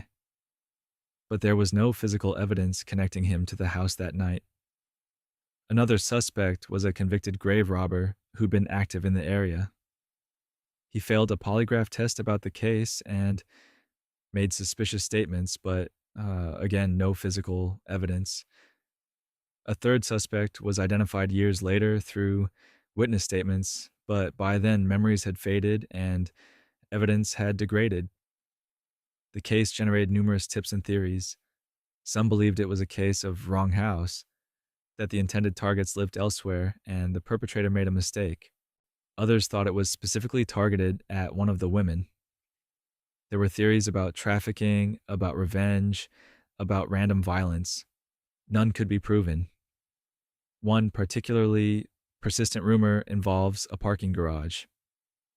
Shortly after the disappearances, concrete was poured for the foundation of a new hospital parking garage near the women's last known location. Some psychics and amateur investigators became convinced the bodies were buried beneath that concrete. Ground-penetrating radar has been used to scan the area multiple times. Results have been inconclusive and controversial. The hospital has resisted excavation due to cost and structural concerns. Cheryl Levitt's mother, Janice McCall's parents, and Suzanne Streeter's father have all passed away without knowing what happened to their loved ones. The case remains open with the Springfield Police Department. Investigators still follow leads when they emerge. In recent years, familial DNA and genetic genealogy have offered new hope, but so far, no breakthrough has occurred. The Springfield Three case is particularly frustrating because of its ordinariness. These weren't people involved in dangerous activities or risky lifestyles. They were a mother, a daughter, and a friend who came home after graduation parties. They locked the door, went to bed, and vanished. No dramatic confrontation, no obvious motive. Just three people erased from existence in the middle of an ordinary night. And speaking of people who seem to vanish without explanation, let me tell you about a boy whose identity remained unknown for 65 years. The Boy in the Box, 1957. February 25th, 1957. A wooded area in Fox Chase, Philadelphia. A young man was checking muskrat traps when he spotted a cardboard box, the kind that would hold a baby bassinet. He didn't open it right then, but he came back later out of curiosity and looked inside. What he found was a child's body, and it would become one of America's most haunting, unidentified person cases. The boy was somewhere between 4 and 6 years old. He'd been wrapped in a plaid blanket and placed carefully in the box. His body had been recently bathed. His hair appeared to have been cut shortly before his death, maybe even after. His fingernails were trimmed. Someone had taken care with his appearance, which made the circumstances even more disturbing. He'd suffered trauma and showed signs of long-term mistreatment, but in his final moments, someone had cleaned him, groomed him, wrapped him. Police launched an intensive investigation. They distributed flyers with the boy's photograph to every household in Philadelphia. They checked missing children reports from across the country. They interviewed thousands of people. No one recognized him. No one reported him missing. It was as if he'd never existed, never been to school, never seen a doctor, never been part of any official record. The boy's fingerprints were sent to the FBI. No match. His description was circulated nationally. Nothing. Investigators tried to trace the blanket and the box. The blanket was a common type sold in many stores. The box had been manufactured by a company that made bassinets, but thousands had been sold. Neither provided useful leads. Over the decades, the case remained active in the minds of investigators and the public. The boy was buried in a potter's field, but a donated headstone marked his grave with the words, "Heavenly Father, bless this unknown boy." People left toys and flowers. He became a symbol of all the forgotten children, the ones who slip through society's cracks and leave no trace. Tips came in periodically. In 2002, a woman came forward claiming the boy was a child who'd been purchased by her abusive mother. She described specific details about the house, about the abuse, about how the boy had died and been disposed of. Investigators checked the location she described. The house matched her description. The blanket matched. But there was no physical evidence, no way to verify her story. The case file noted her testimony but couldn't confirm it. Our DNA testing offered new hope. In the early 2000s, investigators exhumed the boy's remains and extracted DNA. They ran it through databases, checked it against missing children, looked for familial matches. Nothing came up. The technology improved over the years. Genetic genealogy became a tool. Researchers started building family trees from distant DNA relatives, the same technique that had solved other cold cases. Finally, in December of 2022, 65 years after the boy's body was found, investigators announced they'd identified him. His name was Joseph Augustus Zarelli. He'd been born in January of 1953. He was 4 years old when he died. His parents were identified through DNA genealogy. Birth records confirmed his existence, but knowing his name didn't solve the case. The announcement of his identity brought some closure. He was no longer just the boy in the box. He was Joseph. He had a name, a birthday, a place in history, but the circumstances of his death remained unclear. Who had custody of him? How did he end up in that box? Who cleaned him and wrapped him and left him in the woods? Those questions persist. The investigation continues. Philadelphia police are still working to determine what happened to Joseph Augustus Zarelli, to find who was responsible, to bring some measure of justice. After 65 years of being unknown, he at least has his identity. But the mystery of his death remains unsolved. And speaking of mysteries that haunted investigators for decades before finally being resolved, let me tell you about 9 hikers who died in circumstances so bizarre that people are still arguing about what happened. The Dyatlov Pass incident, 1959, February 2nd, 1959, the Ural Mountains in the Soviet Union. 9 experienced hikers, all students or graduates of the Ural Polytechnic Institute, were on a skiing expedition. They never came back. When search teams found them weeks later, the scene was so disturbing and inexplicable that it spawned decades of theories, investigations, and genuine confusion about what could cause such deaths. The group was led by Igor Dyatlov, a 23-year-old engineering student. The hikers were well-equipped, experienced, and prepared for the harsh winter conditions. They'd set up camp on the slopes of Kholat Syakhl, a mountain whose name translates to Dead Mountain in the local Mansi language. Not the most encouraging name, but they were experienced.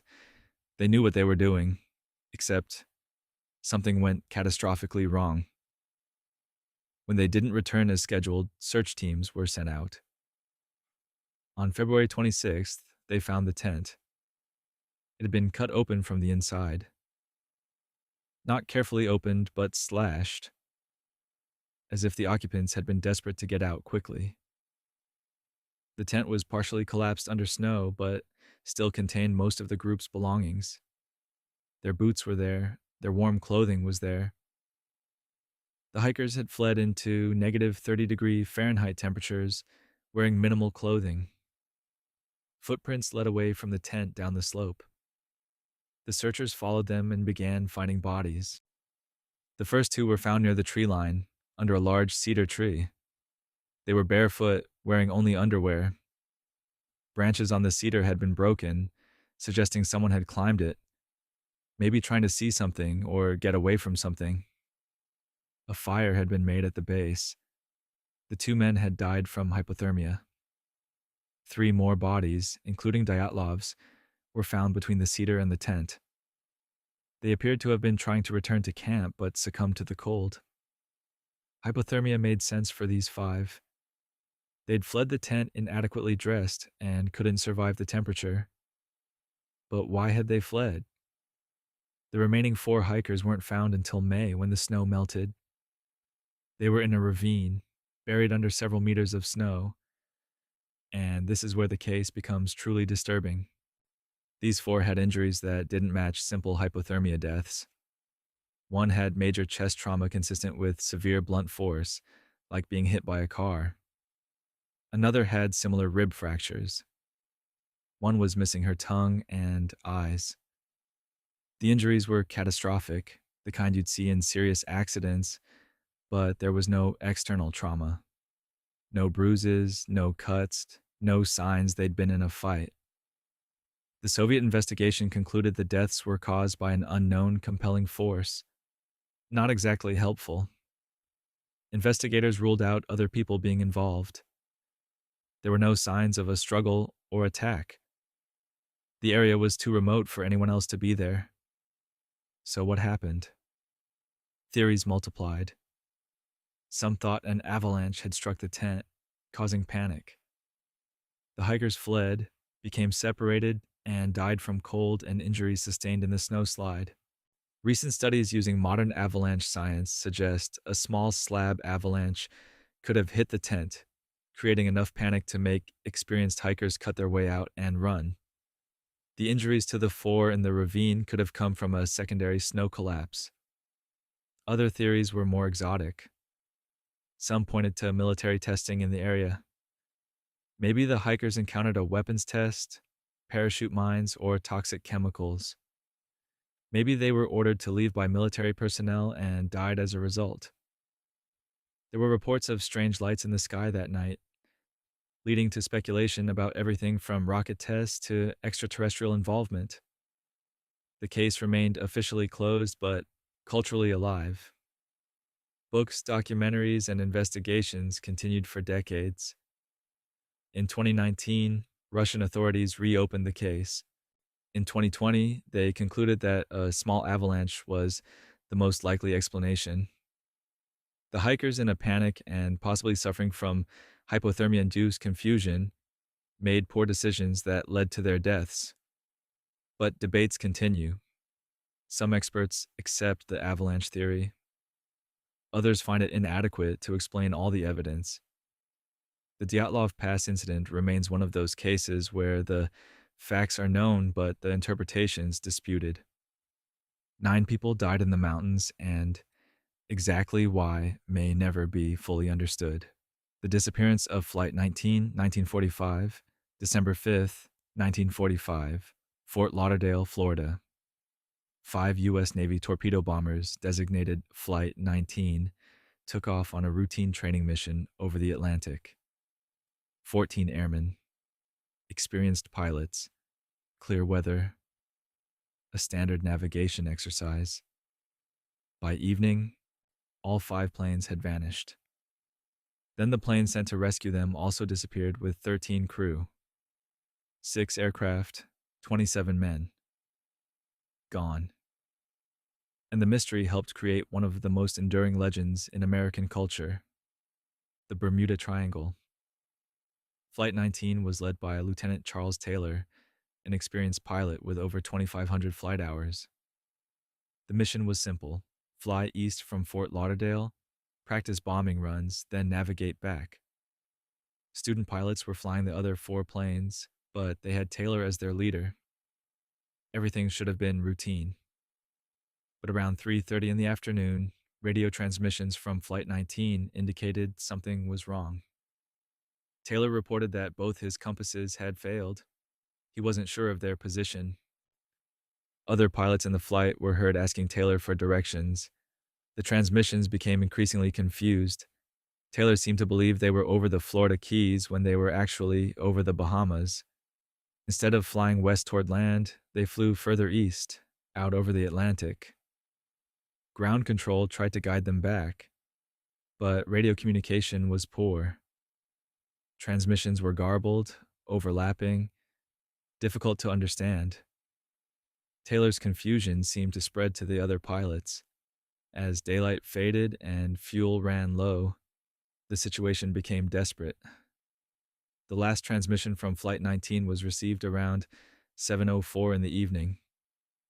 Then silence. A search operation began immediately. A Martin Mariner flying boat, essentially a large rescue plane, took off from Banana River Naval Air Station with a crew of 13. 23 minutes after takeoff, the Mariner disappeared. A ship in the area reported seeing an explosion and fireball in the sky at the approximate time and location. The Mariner likely exploded in flight, possibly due to fuel vapor ignition. The planes were known to have this risk, but wreckage was never found. The search for Flight 19 continued for days. The Navy deployed dozens of aircraft and ships, covering over 250,000 square miles of ocean and coastline. They found nothing. No wreckage, no life rafts, no debris. The Atlantic had swallowed 6 aircraft and 27 men without leaving a trace. The official Navy investigation concluded that the disappearance was caused by Taylor's confusion and navigational errors. He'd gotten lost, led the flight out over open ocean, and they ran out of fuel and crashed into the sea. The ocean in that area is deep, with strong currents. Wreckage could sink quickly and be scattered or buried. The explanation made sense, but the lack of any physical evidence frustrated investigators and fascinated the public. In the following decades, Flight 19 became the centerpiece of Bermuda Triangle mythology. Writers pointed to it as evidence of mysterious forces in that region of the Atlantic.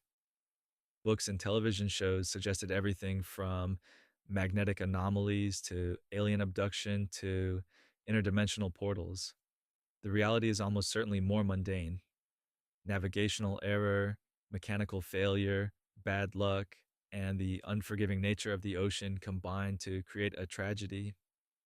But the human mind struggles with randomness. We want patterns, explanations, reasons. A mechanical failure and pilot error doesn't feel adequate to explain such a complete disappearance. So the mystery endures, fed by our need for something more than bad luck and deep water. The Tylenol Murders, 1982. September 29th, 1982. Chicago area. A 12-year-old girl named Mary Kellerman woke up with a cold. Her parents gave her extra-strength Tylenol. Within hours, she collapsed and died. That same day, Adam Janus, a postal worker, took Tylenol for chest pain. He died.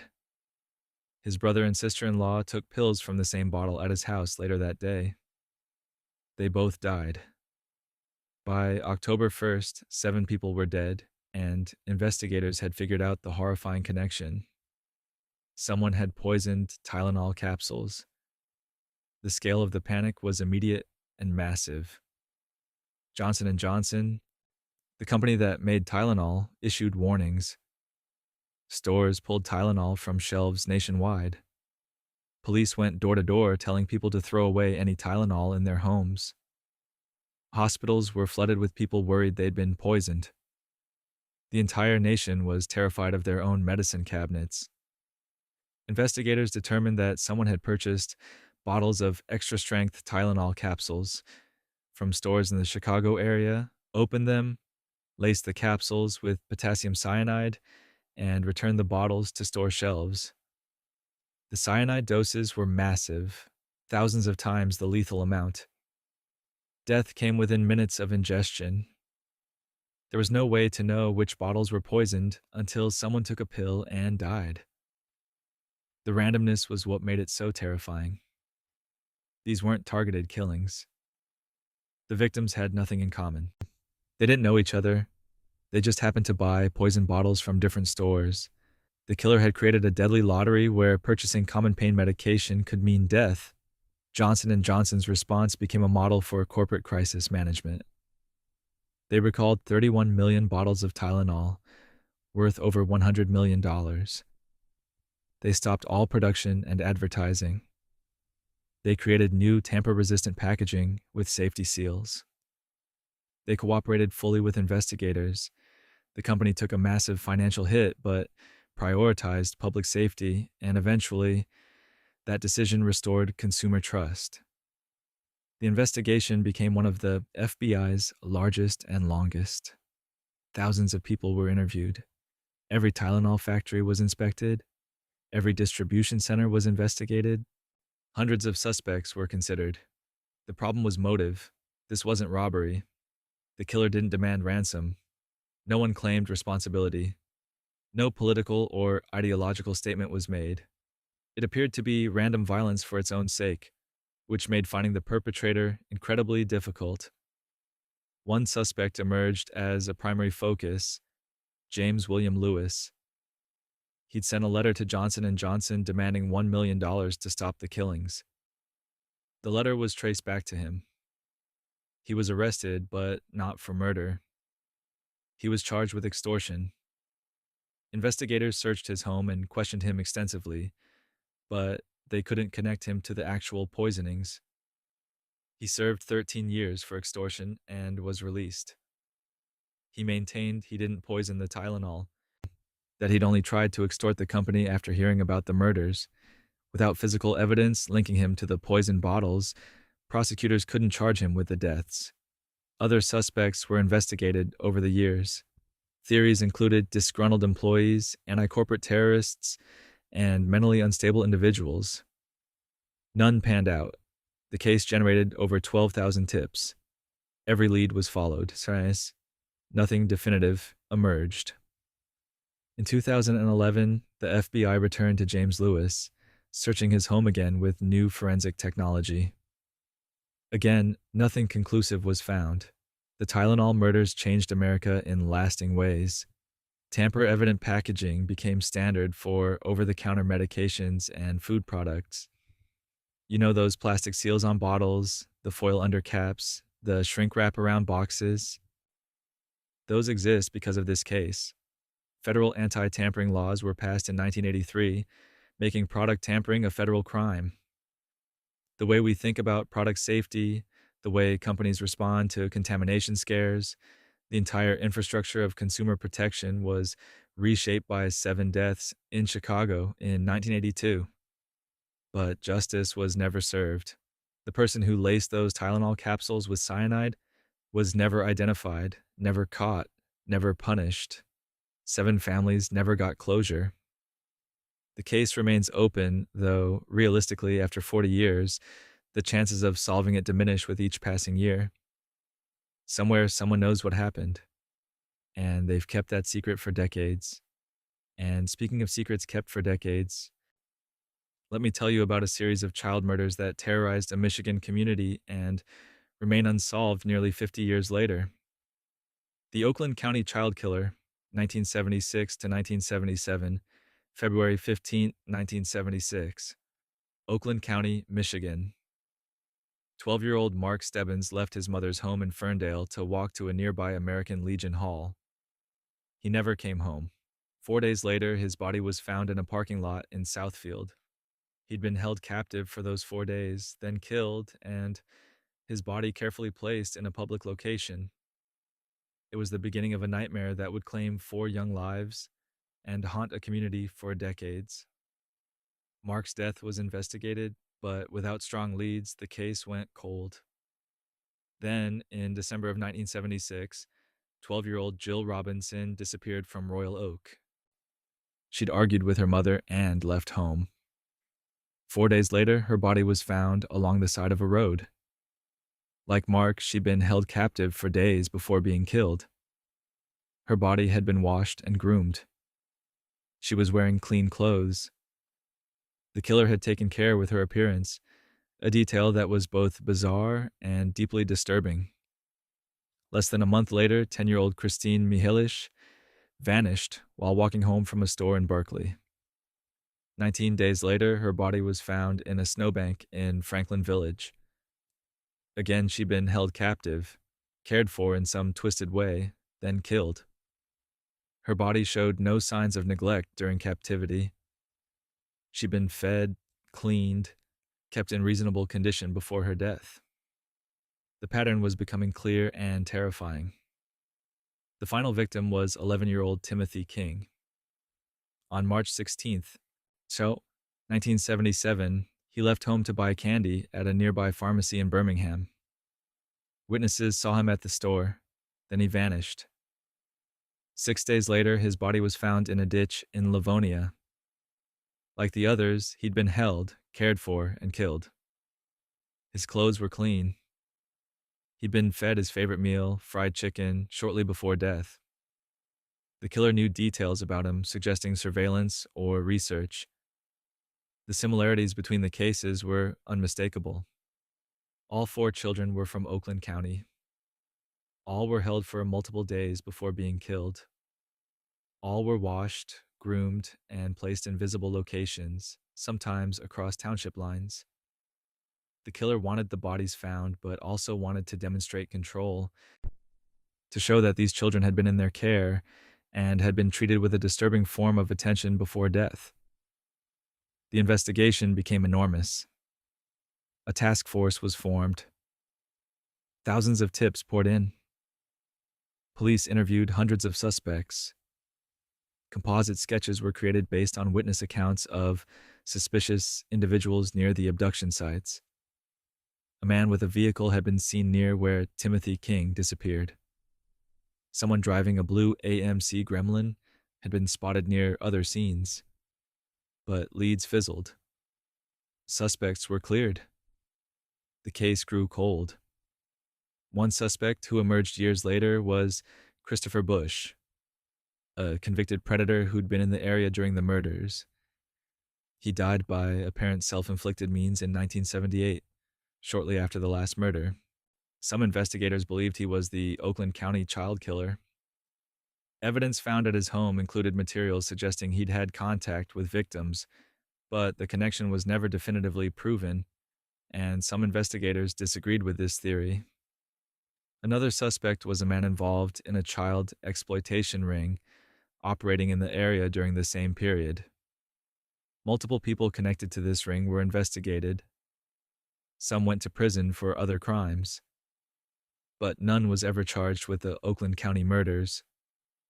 The ring's existence suggested a network of offenders, raising the possibility that multiple people might have been involved.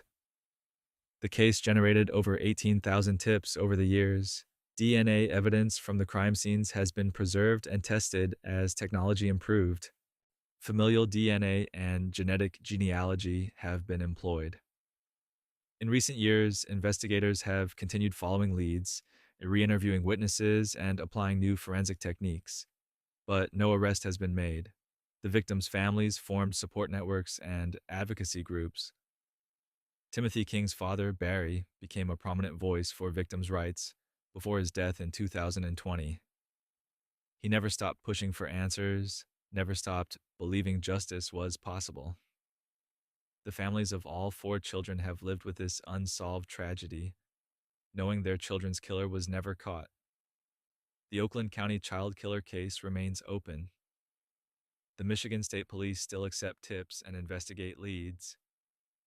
Somewhere in case files or DNA databases or someone's memory might be the key to solving these murders. But after nearly 50 years, that key remains elusive. And speaking of cases where someone terrorized a community with messages and threats that were never fully explained, let me tell you about a small Ohio town that received mysterious letters for nearly 2 decades. The Circleville letters, 1976 to 1994, 1976. Circleville, Ohio. A small town, the kind where everyone knows everyone else's business, or thinks they do. Then letters started arriving. Anonymous letters typed on a typewriter, containing personal information that should have been private. Secrets, affairs, hidden relationships, things the writer shouldn't have known. And they kept coming for nearly 2 decades. The first letters targeted Mary Gillespie, a school bus driver, and her family. The letters accused her of having an affair with the school superintendent. They contained threats, warnings to end the relationship or face consequences. Mary wasn't having an affair, but the letters kept coming anyway. Her husband, Ron Gillespie, also received letters. So did other people in town. Dozens of residents found anonymous letters in their mailboxes, each revealing something personal, something embarrassing, something private. The writers seemed to know everything. They knew who was seeing whom, who had financial troubles, who had secrets they'd never shared. The letters were menacing, but also strangely accurate. People started wondering who among them could know so much about so many lives. Trust eroded. Neighbors suspected neighbors. The small town atmosphere turned paranoid and tense. Ron Gillespie was particularly affected. He became convinced he knew who was writing the letters. He started investigating on his own. In August of 1977, he told his sister he was going to confront the letter writer. That evening, he received a phone call and immediately left his house in his truck. Within minutes, he was dead. His truck was found crashed into a tree. He'd been shot once. His gun was found at the scene. The sheriff ruled it an accident, suggesting Ron had been reaching for the gun and it discharged, causing him to lose control of the truck. But many people, including his family, believed he'd been murdered. After Ron's death, the letters continued. In fact, they escalated. More letters to Mary, more letters to others, and then the writer crossed a line. Booby trap signs started appearing on roadsides. One sign, Chetra, placed near where Mary drove her school bus route, had a gun rigged to fire when the sign was disturbed. Mary saw the sign and reported it. When deputies investigated and tried to remove it, the gun fired. No one was hurt, but the intent was clear. Investigators focused on Paul Freshour, Mary Gillespie's brother-in-law. They believed he'd written the letters and created the booby trap. In 1983, he was convicted of attempted murder based on the booby trap sign and sentenced to prison. But here's where it gets strange. The letters continued while Paul was in prison. He received letters himself, mocking him for being arrested for crimes the writer claimed they'd committed. The handwriting and typing matched the earlier letters. Paul maintained his innocence throughout his 10 years in prison. He insisted he hadn't written the letters, hadn't created the booby trap, hadn't been involved. After his release in 1994, he continued investigating the case himself, trying to find who had framed him.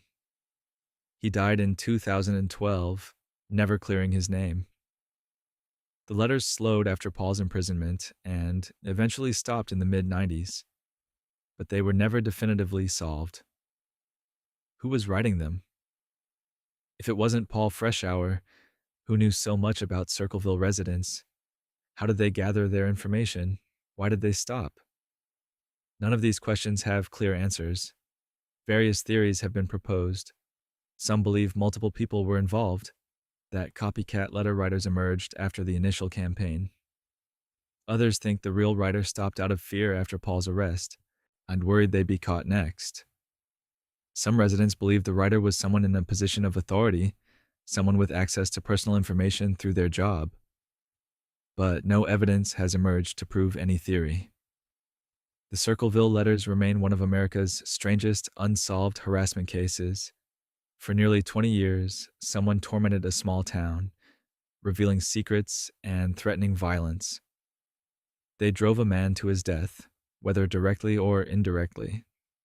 They manipulated the justice system into imprisoning someone who may have been innocent, and then they disappeared, leaving only questions and a community that never fully recovered its trust. And speaking of cases that took decades to solve, let me tell you about a serial criminal who terrorized California for years before finally being caught through a technology that didn't exist when he committed his crimes. The original Night Stalker / Golden State Killer, 1974 to 1986. For over 40 years, he was a ghost, a phantom who broke into homes across California, committing terrible crimes and leaving few clues. He had different names depending on which police jurisdiction was investigating: the Visalia Ransacker, the East Area Rapist, the original Night Stalker. Eventually, investigators realized these were all the same person, and for 4 decades, he got away with it. The crimes began in Visalia in 1974. Someone was breaking into homes, ransacking them, stealing small items, and occasionally escalating to violence. Over 100 burglaries were attributed to the Visalia Ransacker. Then, in 1976, the crime shifted to Sacramento and surrounding areas. The pattern changed. Now he was breaking in at night, attacking people in their homes, committing terrible crimes against women, while their husbands or boyfriends were tied up and forced to listen. He was methodical and terrifying. He'd case homes beforehand, learning the layout, sometimes even entering when residents were away to prepare. He'd cut phone lines. He'd bring pre-cut lengths of rope. He'd place dishes on the backs of bound men, telling them if the dishes fell and made noise, he'd hurt their partners. The level of planning and psychological torture was unprecedented Over several years, dozens of attacks occurred across Northern California. Victims described a man of average height, athletic build, with a surprisingly high-pitched voice. But descriptions varied. Composite sketches didn't match. He wore a mask. He was careful. Despite massive investigations, despite thousands of tips, he remained unidentified. Then in 1979, the crime shifted again. Southern California, Orange County area. Now he was killing. Couples were found dead in their homes, beaten and shot. The violence had escalated from home invasion and assault to murder, but the methodical preparation remained the same. He was still casing homes, still planning meticulously, still leaving minimal evidence. The last confirmed crime attributed to him was in 1986. After that, silence. For over 30 years, investigators worked the cases. Different jurisdictions slowly realized they were looking for the same person. DNA evidence from crime scenes was collected and stored. Databases were searched. Nothing matched. The Golden State Killer, as he came to be called when the cases were connected, had simply stopped or died or moved away. The trail went cold. Then, in 2018, something changed. Investigators used a new technique, genetic genealogy. They took DNA from the crime scenes and uploaded it to public genealogy databases, the kind people use to find distant relatives and build family trees. They got matches, not direct matches, but relatives, cousins, distant connections. From there, they built a family tree backwards, identifying common ancestors and working forward to find who could be the source of the crime scene DNA. So, the tree led them to Joseph James D'Angelo, a 72-year-old man living quietly in a Sacramento suburb. He was a former police officer. He'd worked in Auburn and Exeter during the time the crimes were being committed. He'd been fired from the Exeter Police Department in 1979 for shoplifting. After that, he'd worked in distribution at a grocery chain and retired.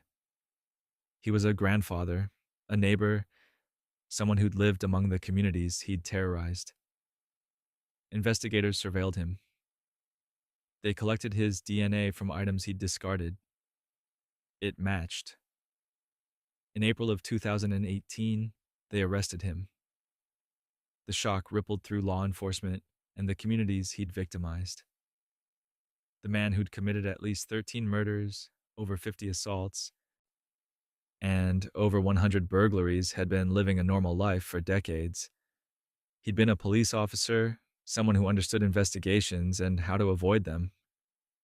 D'Angelo pleaded guilty in 2020 to avoid the death penalty. He was sentenced to life in prison without possibility of parole. Victims and their families finally got to confront him in court, to see the face of the man who'd destroyed their lives. Some said it brought closure. Others said no sentence could undo the damage he'd caused. The Golden State Killer case was solved after 40 years.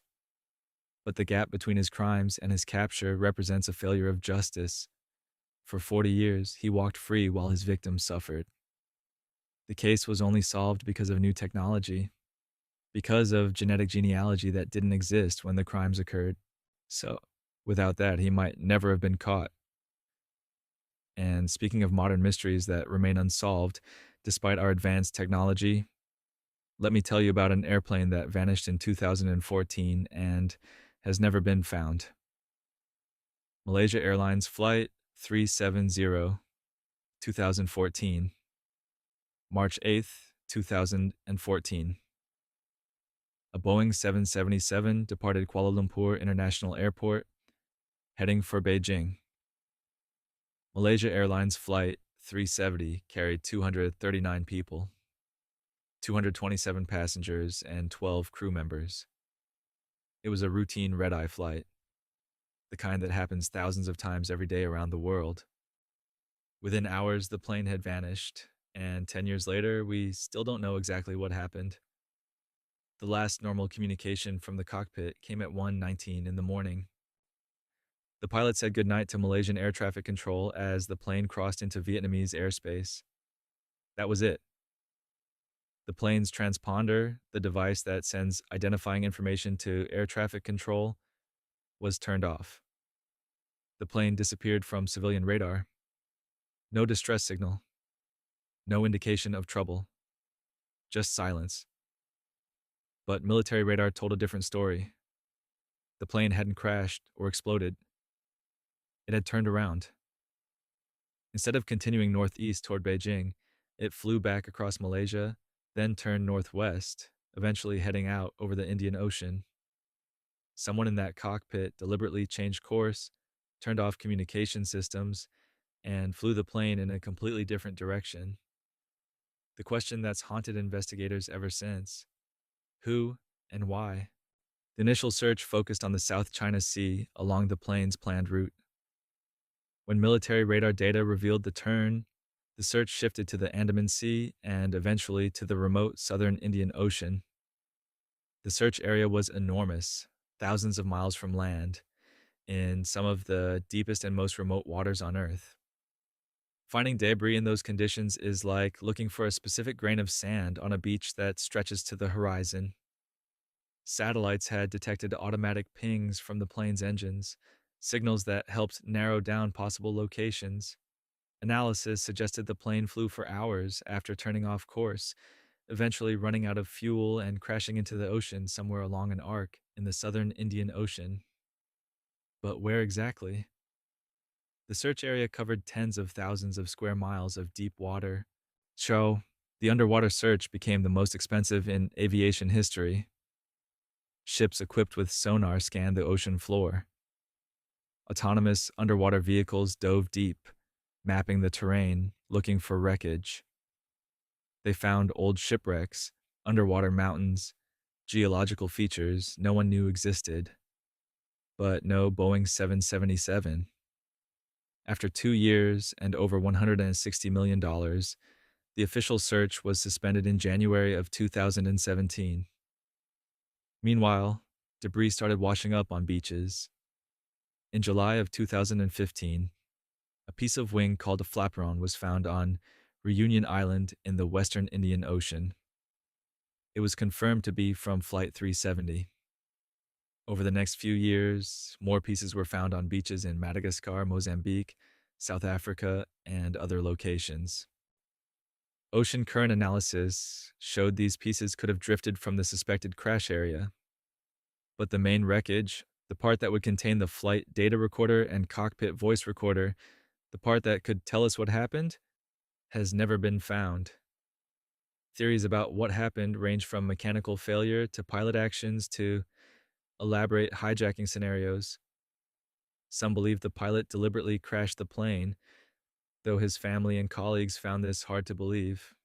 Others think a catastrophic fire or decompression occurred, incapacitating everyone on board while the plane flew on autopilot until it ran out of fuel. Some theories involve hijacking or terrorism, though no group claimed responsibility and no evidence supports this. The mystery is compounded by the deliberate nature of some actions. The transponder didn't fail.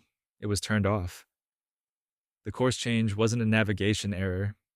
It was a deliberate turn. Someone in that cockpit made decisions that led the plane away from its destination. But who and why remain unknown.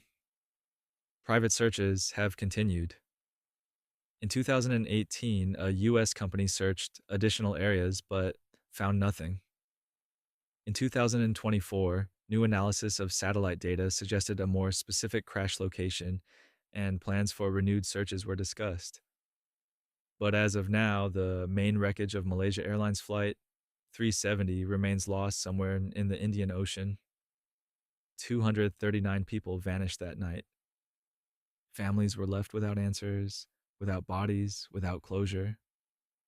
The mystery of what happened in that cockpit, why the plane turned around, where it went, and where it finally came to rest in the dark waters of the Southern Ocean may never be fully solved.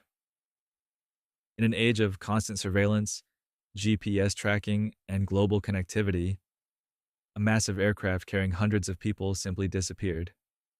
And that fact alone is perhaps the most unsettling part of all. And there you have it. 25 mysteries that remain unsolved despite decades or centuries of investigation.